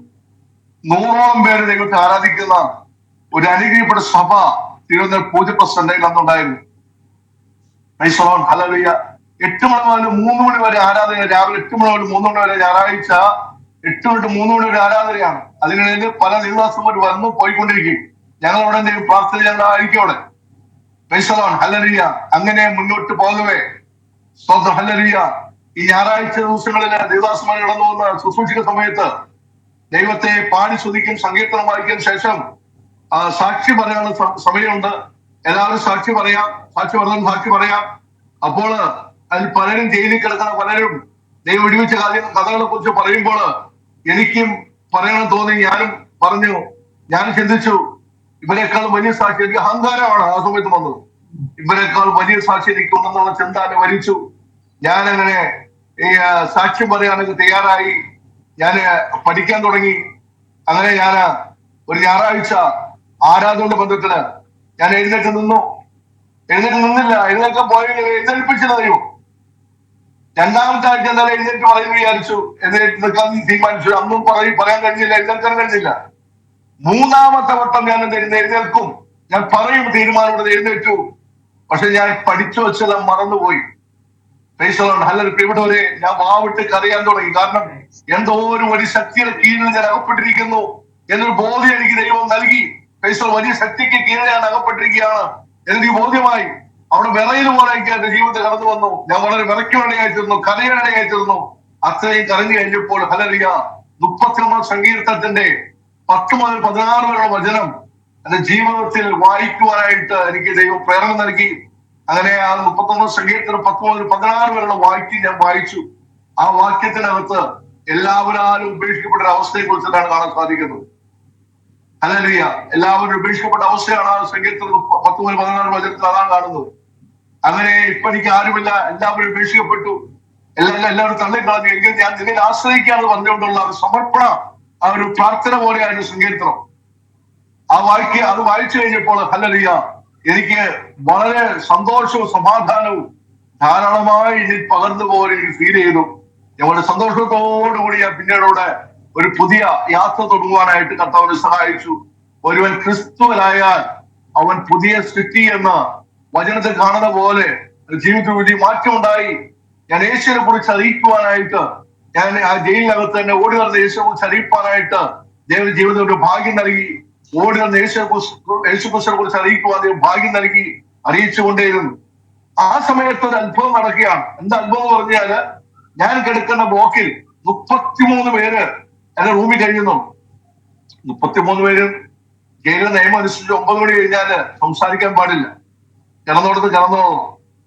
അപ്പോൾ ആ സമയത്ത് ഒരു 12 മണി സമയമായി കഴിഞ്ഞപ്പോൾ ദൈവത്തിന്റെ ആത്മാവ് എന്നെ വ്യക്തമായിട്ട് എന്റെ അടുത്ത് പറയാണ്, നീ എഴുന്നേൽക്കടാ, നീ എഴുന്നേറ്റ് പ്രാർത്ഥിക്കാൻ പറയാ. അപ്പോൾ ഞാൻ പറയാണ്, അയ്യോ ഇപ്പൊ അങ്ങനെ പ്രാർത്ഥിക്കും, എല്ലാവരും മയക്കത്തിലാണ്, ഉറങ്ങിയെന്ന് പറഞ്ഞിട്ടുള്ളൂ, അതുകൊണ്ട് ഞാൻ പ്രാർത്ഥിക്കും. മാത്രമല്ല എനിക്ക് ആ സമയം പ്രാർത്ഥിക്കുമ്പോൾ എനിക്ക് മൗനമായി പ്രാർത്ഥിക്കാൻ അറിയത്തില്ല, ശബ്ദം കൊണ്ട് ഞാൻ പ്രാർത്ഥിക്കാറുള്ളത്. അതിന്റെ പേരിൽ ഞാൻ പറഞ്ഞു പ്രാർത്ഥിക്കാൻ കഴിയത്തില്ല പറഞ്ഞപ്പോൾ വീണ്ടും കിടന്നപ്പോൾ വീണ്ടും തട്ട് കാണും, എഴുന്നേറ്റ് പ്രാർത്ഥിക്കാൻ പറഞ്ഞു. അപ്പോഴും ഞാൻ കിടന്നു. 3-ാമത്തെ വട്ടം തട്ടി കഴിഞ്ഞപ്പോൾ എഴുന്നേറ്റു. ഞാൻ എഴുന്നേറ്റ് ഞാൻ പ്രാർത്ഥിച്ചു. പരിസരം പറഞ്ഞ് പ്രാർത്ഥിക്കുകയായി തീർന്നു. പ്രാർത്ഥിക്കുമ്പോൾ പ്രാർത്ഥന കഴിഞ്ഞപ്പോൾ ഈ 33 പേരും സഹ തടവുകാര് എഴുന്നേറ്റിരിക്കുന്നത് കാണാനിടയായി തീർന്നു. ഈ 33 പേരും അവിടെ എഴുന്നേറ്റിരുന്നു. എഴുന്നേറ്റിരിക്കുക മാത്രമല്ല, ഒരു ഭാഗം എനിക്ക് എതിരായി, ഒരു ഭാഗം എനിക്ക് അനുകൂലമായി. എതിരായവർ പറഞ്ഞു, എന്നെ ഇവിടെ റൂം മാറ്റുമെന്ന് പറഞ്ഞു. അപ്പൊ ഞാൻ പറഞ്ഞു, ഞാൻ മാറാൻ തയ്യാറാണെന്ന് പറഞ്ഞു. മറ്റൊരു ഗ്രൂപ്പ് പറഞ്ഞു, അല്ല അവന് മാനസികമായിട്ട് എന്തോ പ്രയാസം വന്നാൽ പ്രാർത്ഥനയിൽ കുറച്ച് അങ്ങനെ വരാറുണ്ട്, അതിന്റെ പേരിൽ ഇത് പ്രാർത്ഥനയോട് വന്ന കാര്യമാണ്, അതിന്റെ പേരിൽ നിങ്ങൾ വിഷമം ഉണ്ടാക്കണ്ട, ഇനി മേലിൽ താക്കീത് നൽകി, മേലിൽ തരുത്, ആവർത്തിക്കരുത് പറഞ്ഞു. ഞാൻ പറഞ്ഞു ചെയ്യാന്ന് പറഞ്ഞു, നീ ഉണ്ടാവില്ല എന്ന് പറഞ്ഞു. പക്ഷെ പിറ്റേ ദിവസവും രാത്രി ഇതുപോലെ അനുഭവം ഉണ്ടായി. 12 മണി സമയമായപ്പോൾ ആരോ ഒന്ന് തട്ടി വിളിക്കുന്നു, പ്രാർത്ഥിക്കാൻ പറയുന്നു. ഞാൻ വീണ്ടും എഴുന്നേറ്റ് പ്രാർത്ഥിച്ചു കഴിഞ്ഞപ്പോൾ അവർ തീരുമാനം ഒറ്റക്കെട്ടോടെ വന്നു. അവർ പറഞ്ഞു, നീ നിന്റെ റൂമിൽ നിന്ന് മാറ്റി എന്ന് പറഞ്ഞു. ഞാൻ പറഞ്ഞു, ഞാൻ റൂമിൽ നിന്ന് മാറാൻ പോവാണെന്ന് പറഞ്ഞു. അങ്ങനെ ജയിലിന്റെ നിയമം അനുസരിച്ചുകൊണ്ട് അവിടെ എന്തെങ്കിലും ഒരു അസുഖമോ പ്രശ്നങ്ങളോ ഉണ്ടെങ്കിൽ ജയിൽ സൂപ്രണ്ടിന്റെ അടുത്ത് പോയിട്ട് നമ്മള് വിവരങ്ങൾ അറിയിക്കാം. അതിന് നമ്മള് 10,400 തടവുകാർ ജയിലിൽ കഴിയുന്നുണ്ട്. പലരും പല അസ്വസ്ഥതകളുണ്ട്, രോഗമുള്ളവരുണ്ട്, പല കാര്യം പറയാനുണ്ടായിരിക്കും. ഇപ്പോ അതിന് കച്ചേരി എന്ന് പറയുന്നത്, ആ കച്ചേരിയിൽ ഞാനും നിൽക്കേണ്ടതായിട്ടത്. അപ്പൊ ഓരോരുത്തരും ഓരോ കംപ്ലൈന്റ് പറഞ്ഞു, അവരുടെ കാര്യങ്ങൾ പറഞ്ഞു, അതിനൊക്കെ വേണ്ടുന്ന നിലയിലുള്ള ആലോചന കൊടുത്തു, സൂപ്രണ്ട് കൊടുത്തു. എന്നോട് നിന്റെ വിഷയം എന്താണെന്ന് ചോദിച്ചു. ഞാൻ പറഞ്ഞു, സാറേ എനിക്ക് രാത്രി പ്രാർത്ഥിക്കണം തോന്നും, ഞാൻ പ്രാർത്ഥിക്കുന്നുണ്ട്, എല്ലാവരും കൊണ്ട് പ്രാർത്ഥിക്കുന്നുണ്ട്, പോലീസ് ഉദ്യോഗസ്ഥന്മാർ കൊണ്ട് പ്രാർത്ഥിക്കുന്നു, തടവുകാർക്കും വേണ്ടി പ്രാർത്ഥിക്കുന്നുണ്ടെന്ന് പറഞ്ഞു. അപ്പൊ ഇത്രയും പറഞ്ഞു കഴിഞ്ഞപ്പോൾ സൂപ്രണ്ട് മനസ്സിലായി ഇവര് സമനില തെറ്റിയിരിക്കുകയാണ് എന്നുള്ള ചിന്തയാണ് അദ്ദേഹത്തെ വരികയാണ്. അദ്ദേഹം ഉടൻ തന്നെ വേറെ ഒന്നും പറഞ്ഞില്ല, ഉടൻ തന്നെ ജയിലിനകത്ത് മെന്റൽ രോഗികൾ മാത്രമുള്ള സ്ഥലമുണ്ട്, 10-ാം ബ്ലോക്ക് എന്ന് പറയും. തിരുവനന്തപുരം പോലീസ് പ്രസിഡന്റ് 12 ബ്ലോക്കായി തിരിച്ചിരിക്കുകയാണ്. അത് ഓരോ ബ്ലോക്കിലും 4-5 റൂമുകളുണ്ട്. 4-5 റൂമിനകത്ത് ഓരോ റൂമിലും 10-50 പേര് കിടക്കുന്നുണ്ട്. ഈ 10-ാം ബ്ലോക്ക് എന്ന് പറഞ്ഞാൽ മാനസികം തെറ്റി കിടക്കുന്നവർ മാത്രം കൊണ്ടൊരു സ്ഥലമാണ്. എന്ന് പറഞ്ഞാല് ഇവിടെ വലിയ വീരശൂര പരാക്രമങ്ങൾ പലരുണ്ടല്ലോ, പോലീസ് ഉല്ലാണെന്നും അങ്ങനെ പല സംഭവങ്ങൾ പലരും ഉണ്ട്. ഇവര് അഴിമതി കേസൊക്കെ ജയിലിലായി തകർന്നിരിക്കുന്ന സമയത്ത് തകർച്ച നെറ്റിൽ ഭവനത്തിൽ വരുമ്പോൾ മാനസികം തെറ്റി പലരും മെന്റൽ രോഗികളെ കഴിയുന്ന പലരും ഞാൻ കാണാൻ കഴിഞ്ഞിട്ടുണ്ട്. അങ്ങനെ മെന്റൽ രോഗികളെ വരുന്നവരെ കൊണ്ടൊരു സ്ഥലമാണ് 10-ാം ബ്ലോക്ക്. ഈ 10-ാം ബ്ലോക്കിലേക്ക് എന്നെയും കൊണ്ടിടുവാനായി തീർന്നു. അപ്പൊ ഞാനും പ്രാർത്ഥനക്കാരൻ നിലയില് 10-ാം ബ്ലോക്കിൽ കിടക്കാനായിട്ട് ഒരു ഭാഗ്യമാണ് ദൈവം എനിക്ക് നൽകിയത്. ഹല്ലേലൂയ. ഞാൻ ചെന്ന് കഴിഞ്ഞപ്പോൾ അവിടെ ഫോർട്ട് കൊച്ചി സ്വദേശിയായിരിക്കുന്ന ജെയിംസ് പുള്ളി ഉണ്ടായിരുന്നു. താൻ എന്റെ അടുത്ത് കിടന്നു, താനും 10-ാം ബ്ലോക്കിലാണ്. അപ്പൊ ഞാൻ എന്താ സൗകര്യം ഇങ്ങനെ വന്നെന്ന് പറയുമ്പോൾ അദ്ദേഹം പറഞ്ഞതാണ്, ജോസ്വറെ എനിക്ക് ദൈവം നൽകിയത് സ്നാപയോഹന്നാന്റെ ശുശ്രൂഷയാണ്. അതിന്റെ ഇവിടെ തടവുകാരെക്കാളും കുറ്റം ചെയ്യുന്നത് പോലീസ് ഉദ്യോഗസ്ഥന്മാരാണ്, അവരാണ് മാനസാന്തരപ്പെടേണ്ടത് പറഞ്ഞുകൊണ്ട് എല്ലാ പോലീസ് ഉദ്യോഗസ്ഥന്മാരെടുത്തും ഞാൻ പറയും, മാനസാന്തരപ്പെട്ടില്ലെങ്കിൽ നീ സ്വർഗരാജ്യം അവകാശമാക്കില്ല എന്ന് ബലടിച്ചുകൊണ്ട് സംസാരിച്ചുകൊണ്ടിരിക്കും. അങ്ങനെ ജെയിംസിന്റെ സംസാരം കേട്ട് മടുത്ത് തന്നെയും മാനസികത തെറ്റി മെന്റൽ രോഗിയായി മാറ്റി താനും 10-ാം ബ്ലോക്കിലുണ്ട്. വേറെ വ്യക്തി ചന്ദ്രന്റെ പുള്ളിയാണ്. ആ വ്യക്തിയാണെങ്കിലും മിക്കവാറും ദിവസങ്ങൾ ഉപവാസമാണ്, താൻ ഭക്ഷണം കഴിക്കുന്നില്ല, മാത്രം എപ്പോ നോക്കിയാൽ തന്നെ അന്യഭാഷയിൽ ദൈവം ശ്രദ്ധിച്ചുകൊണ്ടിരിക്കും. അപ്പൊ ഇത് മറ്റുള്ളവർ കേൾക്കുമ്പോൾ അവർക്ക് വേണ്ടി ഇവരെന്തോ തകരാറുണ്ടല്ലോ എന്ന് പറഞ്ഞിട്ട് അവനെയും 10-ാം ബ്ലോക്കിലിട്ടുണ്ടായിരുന്നു. ഞാൻ മറ്റുള്ളവരെ ഉറക്കുന്നവനല്ല, ഞാനും 10-ാം ബ്ലോക്കിൽ വന്നു. നമ്മള് 2-3 പേര് വലിയ പറയുന്നത് 2-3 പേര് കർത്താവിനാമത് കൂടുതൽ ദൈവ സാന്നിധ്യമുണ്ട്. ഞങ്ങൾ 3 പേരുടെ കൂടുതൽ ഇടയായിത്തീർന്നു. ഞങ്ങൾ പ്രാർത്ഥിക്കാൻ തുടങ്ങി. അനേക വ്യക്തികൾക്ക് മാറ്റങ്ങൾ അങ്ങനെ കൊടുത്തുകൊണ്ടിരുന്നു. ഹല്ലേലൂയ. ആ സമയത്ത് പോലീസ് ഉദ്യോഗസ്ഥന്മാർ ഓടി വന്നപ്പോൾ മറ്റുള്ള മെന്റൽ രോഗികളായ മറ്റുള്ളവർ ഞങ്ങളെ ഏരിയയിൽ ഇവിടെ ആരും വരണ്ട, ഞങ്ങൾ തീർത്തോളം ഇവിടുത്തെ കാര്യങ്ങൾ പറഞ്ഞ് എന്തുണ്ടായി, പോലീസ് ഉദ്യോഗസ്ഥർ വിരട്ടി ഓടിക്കാനായി തീർന്നു. കാരണം അതുപോലുള്ളതായിട്ട് തടവുകാരായിട്ട് അതിനകത്ത് കിടന്നിരുന്നത്. പ്രിയപ്പെട്ടവരെ, ആ ദൈവം എത്ര സ്നേഹമുള്ളവരാണ്. ഹല്ലേലൂയ. അവിടെ വെച്ചിട്ട് 15/12/91 ഞാൻ കർത്താവിനെ വേലയ്ക്ക് വേണ്ടി സമർപ്പിക്കുവാനായിട്ട് ദൈവന്റെ ജീവിതത്തിൽ വലിയ ഭാഗ്യം നൽകി. ഹല്ലേലൂയ. എന്നാൽ ഇവിടെ സന്തോഷകരമായി തന്നെ മുന്നോട്ട് നീങ്ങി റെനി ജോർജിന്റെ സ്വാധീന നിമിത്തം ആ 10ാം ബ്ലോക്കിൽ തന്നെ വീണ്ടും പഴയ സ്ഥലത്തേക്ക് കൊണ്ടുവരുവാനായിട്ട് ഇടയായി തീർന്നു. അങ്ങനെ സന്തോഷത്തിൽ മുന്നോട്ട് പോകുന്ന സമയം എന്റെ കൂട്ടുകാർ ചിലര് എന്നെ കാണാൻ വന്നു. കാഞ്ഞിരപ്പള്ളികളെ ചില സൈന്യമാരെ കാണാൻ വന്നത്. അവർ വന്നിട്ട് പറഞ്ഞു, ജോസഫിന്റെ കൂട്ടുകാരെല്ലാം ഇറങ്ങിയല്ലോ, നീ എന്താ ഇറങ്ങുന്നില്ലേ? ഞാനപ്പോ പറഞ്ഞതാണ്, അവരെല്ലാം ഇറങ്ങിയതായി ഞാൻ ദൈവം സ്തുതിക്കുകയാണ്. കാരണം എനിക്ക് ജീവനുള്ള ദൈവത്തെ അറിയുവാനും കണ്ടുമുട്ടുവാനും ദൈവം കൃപ നൽകി. ഞാൻ ദൈവവൈദ്യനാണ്, ഇവന് സന്തോഷമുണ്ട്, അവർ പോയതിനെ സന്തോഷിക്കുകയാണെന്ന് പറഞ്ഞപ്പോൾ അവർക്ക് മനസ്സിലായി ഇവനെന്തോ തകരാറ് പറ്റിയിട്ടുള്ളത് അവർ മനസ്സിലാക്കുന്നത്. യഥാർത്ഥമായിട്ട് പ്രിയപ്പെട്ടവരെ, ദൈവവൈദ്യ ശുദ്ധമായി മുന്നോട്ട് നിങ്ങളുടെ വ്യക്തികളൊക്കെ മറ്റുള്ളവർ ഭ്രാന്തെന്ന് പറയത്തുള്ളൂ. അതല്ലേ കാരണം അത് അവന്റെ സത്യമാണ്. അവൻ ആ ദൈവത്തിന്റെ സ്നേഹമുള്ളിൽ മറ്റുള്ളവർ പറയുന്നത് എന്തോ മാനസാണ് തെറ്റിയെന്ന് പറയത്തുള്ളൂ. ഇതുപോലെ പറയാനിടയത്തിൽ അവർ അവസാനം ചോദിച്ചു, എന്താണ് ഞാൻ നിങ്ങൾക്ക് ചെയ്തു വേണ്ടത് പറഞ്ഞപ്പോൾ ഞാൻ പറഞ്ഞു, എന്റെ ഭാര്യയുടെ പ്രസവ സമയം എടുത്തിരിക്കുക, നിങ്ങളത് പോണം, അവരുടെ ആവശ്യങ്ങൾ എന്താണെന്ന് അറിയണമെന്ന് പറഞ്ഞപ്പോൾ പൊക്കോളാന്ന് പറഞ്ഞു. ഞങ്ങൾ പൊക്കോളാന്ന് പറഞ്ഞു. അങ്ങനെ അവര് ആ കാഞ്ഞിരപ്പള്ളികളുടെ സേനന്മാര് എന്റെ ഭാര്യ വീട്ടിൽ പോയി. എന്റെ ഭാര്യ കാണുകയായിരുന്നു, ആശുപത്രിയുടെയായി തീർന്നു. അങ്ങനെ പ്രസവത്തിന്റെ സമയം എടുത്തു. 3 ഹോസ്പിറ്റൽ മാറി 3ാമത്തെ ഹോസ്പിറ്റല് എനിക്കൊരു കുഞ്ഞിനെ, ഒരു ആൺ കുഞ്ഞിനെ ദൈവം നൽകി. ഹല്ലേലൂയ. ആ കുഞ്ഞിനെ എനിക്ക് ഒരു ആൺകുട്ടി എനിക്ക് നൽകിയെന്ന് പറഞ്ഞിട്ട് ഒരു ടെലഗ്രാം എനിക്ക് ജയിലിലേക്ക് വന്നു. അതിലേക്ക് മനസ്സിലായി എനിക്ക് ആൺകുട്ടി തന്നിരിക്കുന്നു മനസ്സിലായി. അവരുടെ സന്തോഷത്തിൽ ജയിലിൽ മുന്നോട്ട് പോകവേ ദിവസങ്ങൾ പോയിക്കൊണ്ടിരുന്നു. യേശുവിനെ കുറിച്ച് അറിയിച്ചുകൊണ്ടിരുന്നു. ഞാൻ ദിവസം പറഞ്ഞു, ഞാൻ ദൈവമേ നിന്റെ സമയമാകുമ്പോൾ മാത്രം ഇറക്കിയാൽ മതി എന്ന ചിന്ത മാത്രമാണ് എനിക്ക്. അല്ലെങ്കിൽ ഞാൻ പറഞ്ഞതാണ്, ദൈവം നിന്റെ സമയമാകുമ്പോൾ മാത്രം ഇറക്കിയാൽ മതി ഇവിടെ നിന്ന് എന്നാണ് ഞാൻ പ്രാർത്ഥിച്ചുകൊണ്ട് നടക്കുന്നത്. കാരണം ഞാൻ പോയി കഴിഞ്ഞാൽ വീണ്ടും എനിക്കെന്നറിയാം, പോയി കഴിഞ്ഞാൽ പഴയ കൂട്ടുകെട്ട് കയറി വീണ്ടും പഴയ അവസരം ആകുമെന്ന് എനിക്കറിയാം. പേടിയിലായിരുന്നു, എന്നെ തന്നെ എനിക്ക് പേടിയായിരുന്നു. പക്ഷേ ഹല്ലേലൂയ, ഒരു 3 മാസം കഴിഞ്ഞപ്പോൾ എന്റെ ഭാര്യ എന്റെ കുഞ്ഞിനെയും കൊണ്ട് ജയിലിലേക്ക് കാണാൻ വരുന്നുണ്ടായിരുന്നു. 3 മാസം പ്രായം പോലെ ജയിലിൽ കാണാൻ വന്നപ്പോൾ ജയിലിനകത്ത് നടപ്പായതിന്റെ പേരില് പോലീസ് ഉദ്യോഗസ്ഥന്മാർ എന്നെ പുറത്തിറക്കി. എന്റെ കുഞ്ഞുമായിട്ട് അല്പസമയം സ്പെൻഡ് ചെയ്യാതെ ഭാഗ്യം നൽകി. അങ്ങനെ അവന്റെ അടുത്ത് തോളിലൊക്കെ ഇട്ട് കുറച്ച് കഴിഞ്ഞപ്പോൾ അവന്റെ ഭാര്യ തിരിച്ചു പോയി. ആ സമയം ഞാൻ ദൈവസ്ഥന് പറഞ്ഞു, കർത്താവേ, എനിക്ക് എന്റെ കുഞ്ഞിനെ വേണുമ്പോൾ സ്നേഹിക്കുവാനോ തലോടാനോ കഴിഞ്ഞില്ലല്ലോ എന്നൊന്ന് പുറത്തേക്ക് ഇറങ്ങി എനിക്ക് ആഗ്രഹമുണ്ടെന്ന് ഞാൻ പറഞ്ഞു. ഹല്ലേലൂയ. പ്രിയപ്പെട്ടവരെ, നമ്മളൊരു കാര്യം മനസ്സിലാക്കണം. നമ്മുടെ ദൈവത്തെ സംഘം പൂർണ്ണമായിട്ട് പൂർണ്ണ പൂർണ്ണ മനസ്സോടും പൂർണ്ണ ഹൃദയത്തോടും ദൈവത്തിന്റെ കരങ്ങളിൽ ഏൽപ്പിച്ചു കൊടുക്കുകയാണെങ്കിൽ ദൈവം നമുക്ക് വഴി തുറക്കുന്നത് ഒരു മനുഷ്യൻ കാണാൻ കഴിയുന്ന വഴിയാണ്. നമ്മൾ ഒരിക്കലും ചിന്തിക്കാൻ പറ്റുന്ന വഴിയാണ് ദൈവം തുറക്കുന്നത്. ദൈവം നമുക്ക് ഒരുക്കുന്ന വഴി ഒരു കണ്ണ് കണ്ടിട്ടില്ല, ഒരു ചെവി കേട്ടിട്ടില്ല, ഒരു മനുഷ്യരുടെ ഹൃദയത്തിൽ തോന്നിച്ചിട്ടുമില്ല. നമ്മുടെ ചിന്തകൾക്കപ്പുറമുള്ള ദൈവത്തിലെ വലിയ വഴികൾ. ഹല്ലേലൂയ. ഞാൻ ഒറ്റ ആഗ്രഹമാണ്, ഹൃദയം നമ്മുടെ നെടുവീർപ്പ് പോലെ അറിയുന്നുണ്ട്. പ്രിയപ്പെട്ടവരെ, നമ്മൾ പ്രാർത്ഥന മാത്രമല്ല, നെടുവീർപ്പ് പോലെ അറിയുന്ന ദൈവം, നമ്മുടെ ദൈവം സർവശക്തനായ ദൈവമാണ്, സർവവ്യാപിയാണ്. അവൻ സർവവല്ലവനാണ്. ഹല്ലേലൂയ. അത്ര വലിയ ദൈവത്തെ അറിയുവാനാണ് ദൈവം വലിയ ഭാഗ്യം നമ്മൾ നൽകിയിട്ട് വീണ്ടും ഹല്ലേലൂയ നമ്മൾ അടിമതത്തിൽ കുടുങ്ങി പോകാതെ ഈ ദൈവസന്നിധിയിൽ ഉറച്ചു നിൽക്കാൻ ദൈവം നമ്മൾ ആഗ്രഹിക്കുന്നു. ഹല്ലേലൂയ. എന്റെ സ്നേഹിതന്മാര് വീണ്ടും പരോളിറങ്ങി. എന്റെ അഡ്വക്കറ്റിനോട് കാണാനിടയായി തീർന്നു. ML സുകുമാരൻ അറിയപ്പെടുന്ന തുണை ലോയർ അയക്കുന്ന അഡ്വക്കറ്റിനെ എന്റെ സ്നേഹിതന്മാര് പോയി കണ്ടു കഴിഞ്ഞപ്പോൾ അഡ്വക്കറ്റ് ചോദിച്ചു, നിങ്ങൾക്ക് പലവട്ടം പരോളിറങ്ങിയല്ലോ, ജോസുമാർക്ക് ഇറങ്ങിയില്ലേ? അപ്പൊ അവര് പറഞ്ഞു, അവനിറക്കാൻ ആരുമില്ല എന്ന് പറഞ്ഞു. അവനിറക്കാൻ ആരുമില്ല എന്ന് എന്റെ അഡ്വക്കറ്റിന്റെ അടുത്ത്, ഒരു ഹൈന്ദവനായ അഡ്വക്കറ്റിന്റെ അടുത്ത് എന്റെ പ്രതികൾ പറഞ്ഞപ്പോൾ അഡ്വക്കറ്റ് വിളി ദൈവം ഇടപെട്ടു.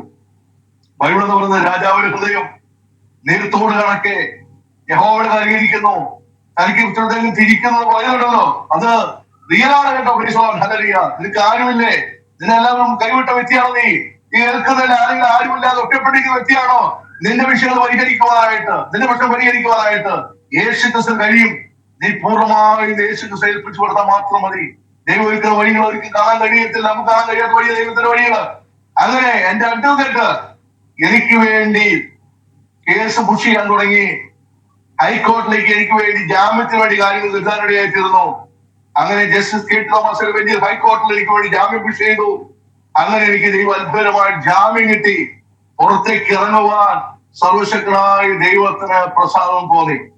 പ്രിയപ്പെട്ടവരെ, നിനക്ക് ആരുമില്ലെങ്കിലും നീ ദൈവത്തെ ആശ്രയിച്ചാൽ നിനക്ക് ഒരു വഴി തുറക്കുന്നത് ജീവിക്കുന്നവരാണ്.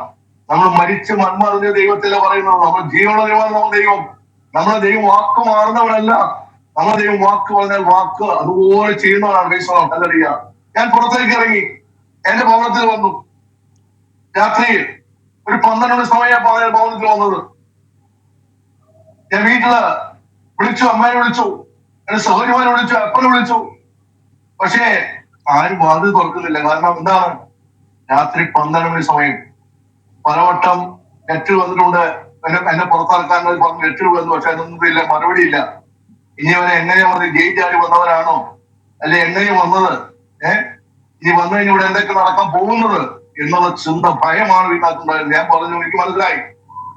ഞാൻ എന്റെ അമ്മയുടെ അടുത്ത് അപ്പോഴത്തെ പറഞ്ഞു, അപ്പൊ അമ്മേ, ഞാൻ പഴയ ജോസല്ല, പഴയ ജോസിനെ പൂജ പ്രസന്റിൽ കുഴിച്ചിട്ടു, ഞാൻ പുതിയ ജോസാണ് എന്ന് പറഞ്ഞു. അപ്പൊ സമയം കഴിഞ്ഞപ്പോ അമ്മ വാത് തുറന്നു.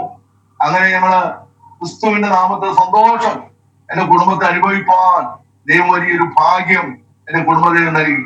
പക്ഷെ രാവിലെ തന്നെ ഞാന് എന്റെ ഭാര്യയും കുഞ്ഞിനെയും കൊണ്ട് എന്റെ ഭവനത്തിൽ കടന്നു വരുവാനായിട്ട് കർത്താവ് സഹായിച്ചു. ഹല്ലേലൂയ. പ്രിയപ്പെട്ടവരെ, ഈ ദൈവസ്നേഹം എന്ന് പറഞ്ഞാല് അത് നമുക്ക് അടക്കി വെക്കാവുന്ന കാര്യമല്ല. ഹല്ലേലൂയ.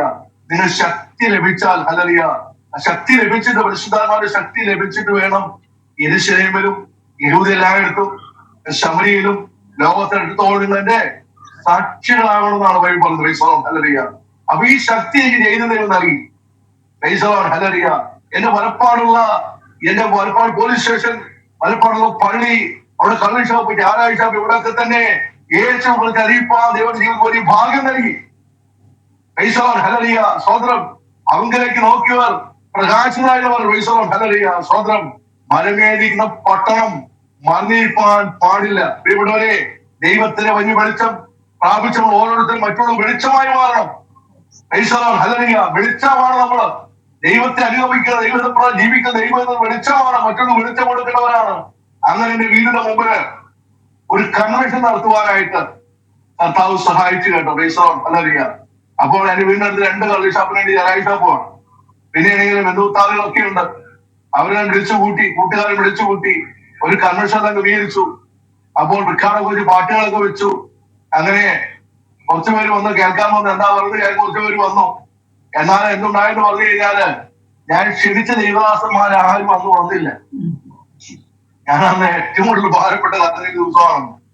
കർത്താവ് വിദേശത്ത് എത്രയും പേര് വന്നിരിക്കുന്നു, വിദേശത്ത് യേശുവിന്റെ സ്നേഹത്തെ അറിയിപ്പാനായിട്ട് കൺവെൻഷൻ ക്രമീകരിച്ചിരിക്കുന്നു, ക്ഷണിച്ച ദൈവദാസന്റെ വന്നില്ലല്ലോ എന്ന് പറഞ്ഞ് ഞാൻ ദൈവസ്ഥനെ കണ്ടപ്പോൾ ദൈവം സംസാരിക്കും നമ്മുടെ അടുത്ത്. പ്രിയപ്പെട്ടവരെ, ദൈവം സംസാരിക്കട്ടോ. ഹല്ലേലൂയ. ദൈവം നമുക്ക് നെട്ടിവെച്ച് ആലോചന വളരെ ദൈവം. ഹല്ലേലൂയ. ദൈവം ഇതിന്റെ സന്നദ്ധ. ഹല്ലേലൂയ. നമ്മൾ പ്രാർത്ഥിച്ച് നമ്മള് മറുപടിക്ക് വേണ്ടി കാത്തിരിക്കുന്നത് നമ്മൾ. ഹല്ലേലൂയ. നമ്മൾ പ്രാർത്ഥിച്ച് അവിടെ വിട്ടുപോയാൽ പോലെ ദൈവം സംസാരിക്കണമെന്നുള്ളത്. ഹല്ലേലൂയ. അപ്പൊ ഞാൻ വളരെ കരഞ്ഞിരിക്കുന്ന സമയത്ത്, പ്രാർത്ഥിക്കുന്ന സമയത്ത് ദൈവത്തിന്റെ ആത്മാവ് എന്നോട് പറയുകയാണ്, ഞാൻ നിനക്ക് എന്താണ് ചെയ്തു തന്നത്? അപ്പൊ ഞാൻ പറഞ്ഞു, ഞാൻ കർത്താവ്, ഞാൻ എന്നെ വ്യക്തിയായിരുന്നല്ലോ, നീ എന്നെ കൊണ്ടുവന്നില്ല, ഇവിടെ കൊണ്ടുവന്നില്ല, നീ എന്റെ നാവ് തീർത്താൻ പറഞ്ഞു. നിനക്ക് ഞാൻ എന്താണ് ചെയ്തതെന്നുള്ള വിവരിച്ചു പറയാൻ പറഞ്ഞു. അങ്ങനെ എന്റെ വീട്ടിൽ തന്നെ സ്റ്റേജ് കെട്ടി ഹല്ലേലൂയ കർത്താവിന് നാം തീർത്തുവാൻ ദൈവന്റെ ജീവിതത്തിൽ വലിയ ഭാഗ്യം നൽകി. ഹല്ലേലൂയ. സ്വന്തം എന്റെ വീട്ടില് നിന്നുകൊണ്ട് ശുശ്രൂഷ അറിയിപ്പാനൊക്കെ നൽകി. അതിനുശേഷം പറഞ്ഞാൽ പള്ളിക്കാരൻ എതിരായി, പള്ളിക്കാരനെ തള്ളിക്കളഞ്ഞു.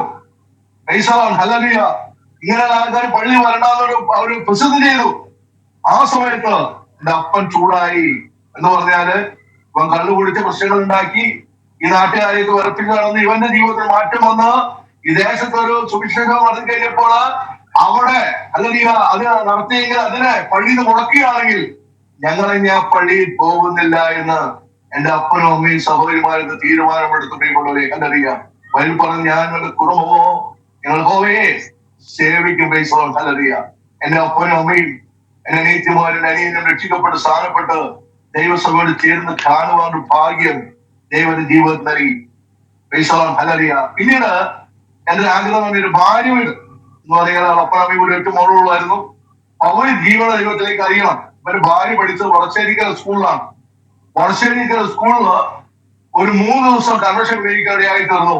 രണ്ടാമത്തെ ദിവസം എന്റെ ഭാര്യയും ഭാര്യയുടെ മാതാവും പമ്പയായിട്ട് സ്ഥാനപ്പെടുവാൻ സർവശക്തനായ ദൈവം സഹായിച്ചു. പ്രിയപ്പെട്ടവരെ, എന്റെ വീട് മാത്രമല്ല, എന്റെ കുടുംബം, എന്റെ ഭാര്യ വീട്ടിലും ദൈവത്തെ വെളിച്ചെത്തുവാനായിട്ട് കർത്താവ് സഹായിച്ചു. ഹല്ലേലൂയ, സ്വന്തം വീണ്ടും ഹല്ലേലൂയ. സമയങ്ങൾ കഴിഞ്ഞു.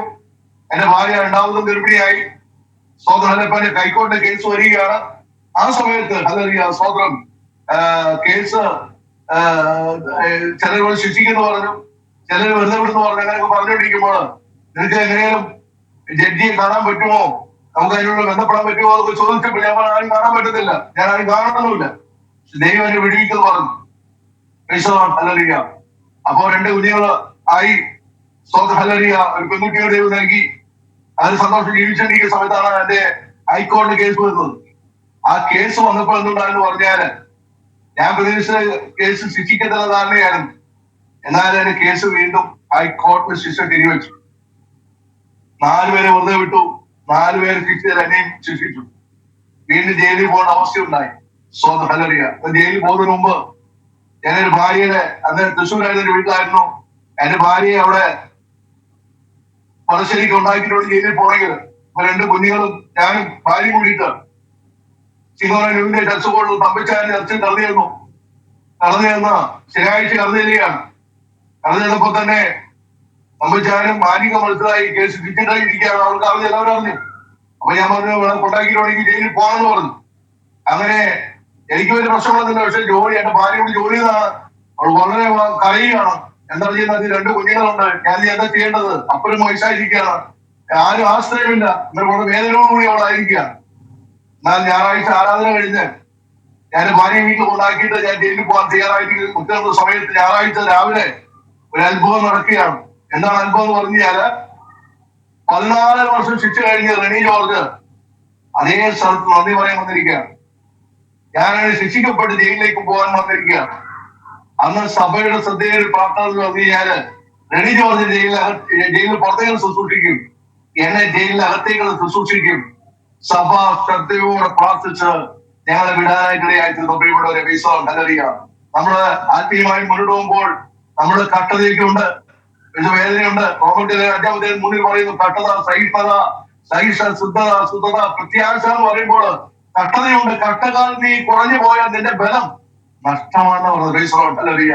അപ്പൊ കട്ടകാലത്തിനും കർത്താവ് നമ്മളെ കൈവിടത്തില്ല, കർത്താവ് നമ്മളെ കരം പിടിക്കുന്നത് പോലെ നമുക്ക് ഹല്ലേലൂയ സന്തോഷത്തോടുകൂടി ജയിലിൽ പോകാനിടയായിട്ട് സമയം ജോലി എടുത്ത് അവരുടെ ഭാര്യ പറഞ്ഞു, എനിക്കൊരു ഭാരപ്പെട്ട കാര്യമില്ല, എന്റെ കാര്യങ്ങൾ ക്രമീകരിക്കുവാൻ ദൈവം മതിയായവനാണ്. മാത്രമല്ല, ഞാൻ ജയിലിൽ ജീവശിക്ഷ ജയിലിൽ കഴിയാനാണ് പോകുന്നത്, ഞാൻ എന്റെ സുവിശേഷം അറിയിക്കാൻ നടന്നു പോകുന്നു പറഞ്ഞു. ഹല്ലേലൂയ. പ്രിയപ്പെട്ടവരെ, ഞാൻ വീണ്ടും ജയിലിലേക്ക് പോയി. എന്റെ ഭാര്യ വീട്ടിൽ ജയിലിൽ പോയി. ചില പ്രയാസങ്ങൾ കൊണ്ട് കടന്നുപോകേണ്ട അവസ്ഥ ഉണ്ടായി. എന്റെ ഭാര്യയുടെ ആദ്യം ഹല്ലേലൂയ അവളുടെ അപ്പം മരിച്ചു, പിന്നീട് ശേഷം അവളുടെ അമ്മ മരിച്ചു. ആ സമയത്ത് ഞാൻ പുറത്തില്ലായിരുന്നു, ഞാൻ ജയിലിലാണ്. വളരെ വേദനിക്കപ്പെട്ടു, നിന്ദിക്കപ്പെട്ട അവള്. അതിനുശേഷം അതേ സമയത്ത് കുറച്ച് നാള് എന്റെ ഭാര്യ ന്യൂജി ചർച്ച കൊണ്ട് തമ്പിച്ചാനെടുത്ത് കുറച്ച് നാൾ അവിടെ ബൈബിൾ കോളേജിൽ ഉണ്ടായിരുന്നു. ആ സമയത്ത് ഒരു കൊച്ചുകുട്ടി പ്രവചിച്ചു പറയുകയായിരുന്നു, ജോസ്റ്റാന്റെ കേസിന്റെ വിടുതല് അപ്പോസ്തലർ 12:11 വാക്യം ഉദ്ദേശിച്ച് വിടുതലാണ് ദൈവം തരാൻ പോകുന്നു പറഞ്ഞു. അങ്ങനെ ആ വാക്യം പറഞ്ഞുകൊണ്ട് എന്റെ ഭാര്യയ്ക്ക് ലെറ്റർ എഴുതി, ഇങ്ങനെ ജോസ്റ്റാൻ നമ്മുടെ കേസിന്റെ വിടുതല് അപ്പോസ്തലർ 12:11 വാക്യത്തിൽ വിടുതലായിരിക്കും പറഞ്ഞു. അങ്ങനെ ഞാൻ പഠിച്ചിട്ട് എനിക്ക് ദൈവവചനം നൽകി. അപ്പോസ്തലർ 12:11 അനുസരിച്ച് എനിക്കൊരു വിടുതൽ തരാൻ പോവുകയാണെന്ന് എനിക്കൊരു നിലപാടുണ്ടായി. അങ്ങനെ ജയിലിനകത്ത് സന്തോഷത്തോടുകൂടി വളരെ ആത്മാർത്ഥതയോടുകൂടി ദൈവവേല ചെയ്യുവാൻ കർത്താവ് ബലപ്പെടുത്തി.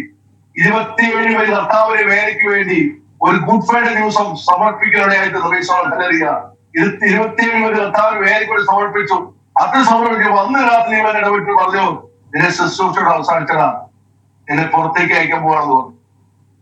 ഹല്ലേലൂയ. എന്നാല് ജീവന് ശിക്ഷിക്കപ്പെട്ട ഞാൻ എങ്ങനെ പുറത്താകുന്നത്? മനുഷ്യമായ ഒരു വഴിയില്ല. എന്നാൽ ദൈവം പറഞ്ഞത് ചെയ്യണം. വിശ്വാസമുള്ളതോ ആശ്രയിക്കുന്നത് ഉറപ്പും കാണാത്ത കാര്യം നിശ്ചയമാണ്. വിശ്വാസം കൂടാതെ നമുക്ക് ദൈവത്തെ പ്രസാദിപ്പിക്കാൻ കഴിയത്തില്ല. ഹല്ലേലൂയ. ഞാനത് വിശ്വസിച്ചു. ആ സമയത്ത് ഹല്ലേലൂയ ഒരു ഞായറാഴ്ച ദിവസം ഒരു ദേവദാസൻ രാവിലെ ശുശ്രൂഷിക്കാൻ വന്നിട്ട് ശുശ്രൂഷിക്കുകയാണ്. ശുശ്രൂഷിക്കുന്നതിനിടയില് അപ്പോസ്തലപ്രവൃത്തി 12-ാം അധ്യായം 11-ാം വാക്യത്തിൽ സംസാരിച്ചപ്പോൾ ആ ദേവദാസൻ സംസാരിച്ചപ്പോൾ ദൈവത്തിന്റെ ശബ്ദം ഞാൻ കേൾക്കുകയാണ്. നിന്റെ വിഷയമാണ് സംസാരിക്കുന്നത്, ശ്രദ്ധ കേൾക്കാൻ പറഞ്ഞു. അങ്ങനെ ഞാൻ ശ്രദ്ധ കേൾക്കാനിടയായി തീർന്നു.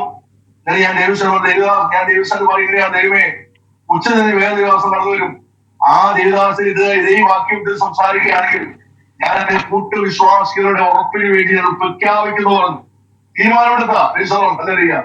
അങ്ങനെ ഉച്ചതിന് ദിവസം വന്നു. ഉച്ചതിന് ദിവസം വന്നു. അദ്ദേഹം നല്ലൊരു ദൈവമുള്ള മനുഷ്യനാണ്.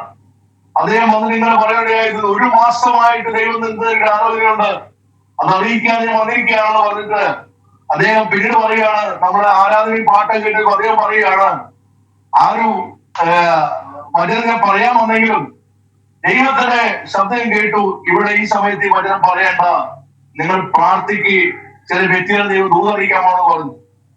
ഞങ്ങൾ പ്രാർത്ഥിച്ചിരുന്നു. ആ ദേവദാസൻ അപ്പോസ്തലപ്രവൃത്തി 12-ാം അധ്യായം 11-ാം വാക്യം ഉദ്ധരിച്ചുകൊണ്ട് സംസാരിക്കുവാനായി ഇടയായിട്ടുണ്ട്. ഹല്ലേലൂയ.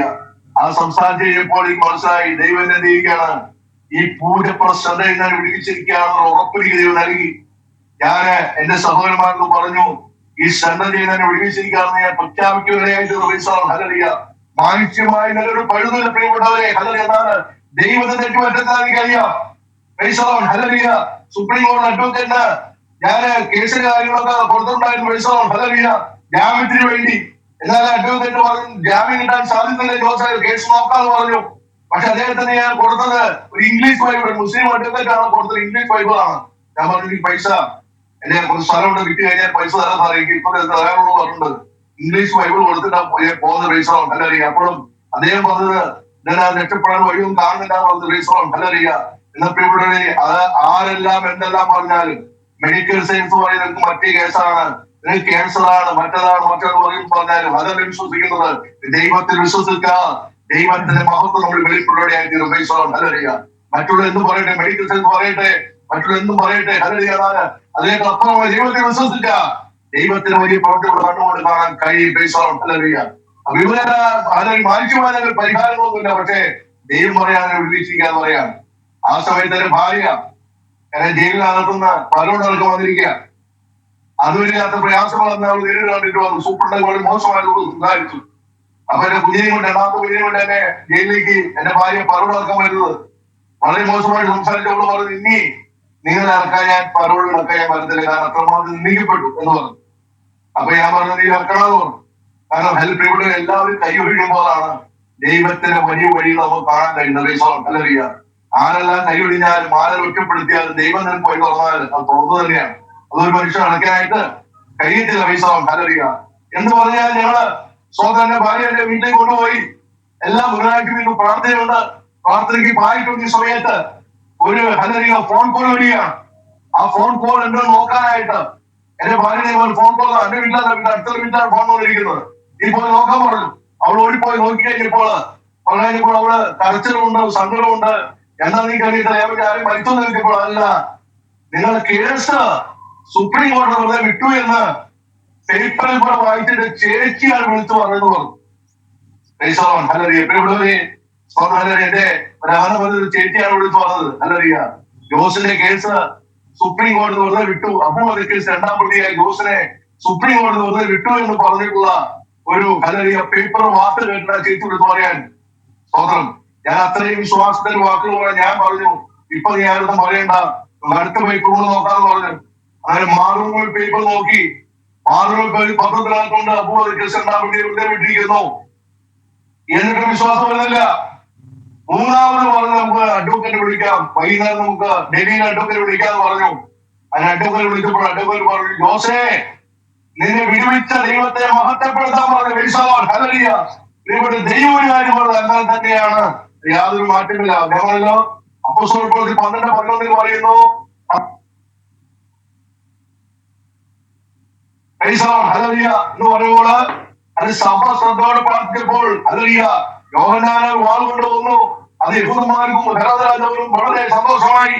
രണ്ടാമത് പത്രോസിനെ പിടിച്ച് കാരാഗൃഹത്തിലാക്കി.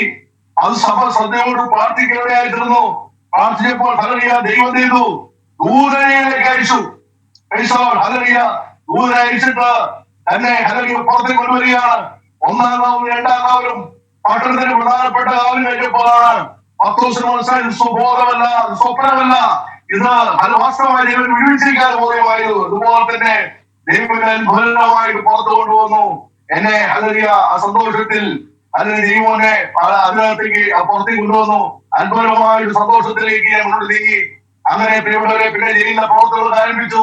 അനേകരെ ദൈവസ്ഥലേക്ക് ഘടിപ്പിക്കുവാൻ കർത്താവ് ജീവിതം ഒരു ഭാഗ്യമായി. ഹല്ലേലൂയ ദൈവത്തിന് കഴിയാത്ത കാര്യങ്ങളൊന്നും തന്നില്ല. ഹല്ലേലൂയ 2 കുഞ്ഞുങ്ങൾ വളർന്നു. 2 പേര് വളർന്നു കഴിഞ്ഞപ്പോൾ ഹല്ലേലൂയ സ്വതന്ത്രം അവരോട് പപ്പയെ വിടുവിച്ച അതേ ദൈവത്തെയാണ് ഞങ്ങൾ അറിഞ്ഞിരിക്കുന്നത്. അതിന് പപ്പ പിന്നിട്ട പാതയിൽ കൂടെ തന്നെ ഞങ്ങൾ പോകും. ഹല്ലേലൂയ അവർ 2 പേരും കർത്താവിന് മോനാണെങ്കിൽ ബൈബിളിൽ പഠിച്ചു. അവനെ ഹല്ലേലൂയ സ്വതന്ത്രം അവനെ നമ്മുടെ ഡെറാഡൂണിൽ പോയി ബൈബിളിൽ പഠിച്ചു. അതിനുശേഷം അവൻ MD ബാംഗ്ലൂർ സർവീസിൽ എടുത്തു. അതിനുശേഷം പൂനെയില് അറിയപ്പെട്ട ചർച്ചിന്റെ അസിസ്റ്റന്റ് പാസ്റ്റർ ചേർന്ന് വിളിച്ചിരിക്കുന്നു.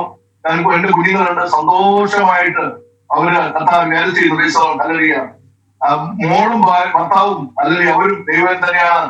അവര് റാന്നിയില് അവര് ശുശ്രൂഷ ചെയ്യുന്നു. അവർ ജീവിതത്തിൽ വലിയ മാറ്റങ്ങൾ ദൈവം കൊടുത്തുകൊണ്ടിരിക്കുന്ന 2 കുഞ്ഞുങ്ങൾ അവർക്കുണ്ട്. സന്തോഷത്തോടെ പോകുന്നു. ദൈവപ്പെട്ടവരെ ജീവിതത്തിൽ പൊള്ളയായിട്ട് ജീവിതമാണ് ജീവിതം എന്ന് പറഞ്ഞാല് ഈ ലോകത്ത് മാറ്റപ്പെട്ടപ്പോൾ അനേക സാഹചര്യം കഴിഞ്ഞു. എന്നെ നടന്ന പല വ്യക്തികളെന്ന് പറഞ്ഞാല് എറണാകുളത്ത് അറിയപ്പെടുന്നത് ഉണ്ടായി പല വ്യക്തികളുണ്ട്. ഒരു പോർക്ക് കൂടുന്ന ടീമിലെ നായകനായിട്ട് ലിൻഡോ എന്ന വ്യക്തി എന്റെ പഴയ സുഹൃത്താണ്. ഞാൻ മരണപ്പെടുകയായിരുന്നു.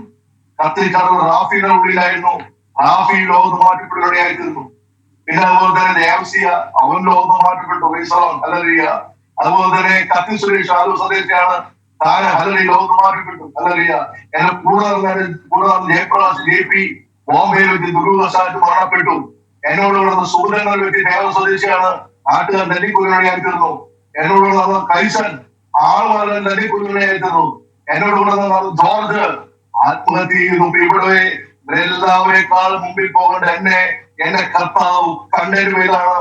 ഇന്നും ഹല്ലേലൂയ യേശുവിനെ താക്കേ നിൽപ്പാൻ കർത്താവിനെ സഹായിച്ചുകൊണ്ടിരിക്കുന്ന ഹല്ലേലൂയ ബൈബിൾ പറയുന്നു, മറ്റൊരു രക്ഷയില്ല, രക്ഷിക്കപ്പെടുന്ന ആകാശത്തിന് കീഴിൽ മനുഷ്യന്റെ വേറെ നാമമില്ല, ഒരേ ഒരു നാമം കർത്താവ് യേശുക്രിസ്തു അതുല്യമായ നാമം. ഹല്ലേലൂയ ആ നാമത്തിന്റെ കീഴിൽ ഹല്ലേലൂയ നടക്കാത്ത കാര്യം ഒന്നും അറിയില്ല.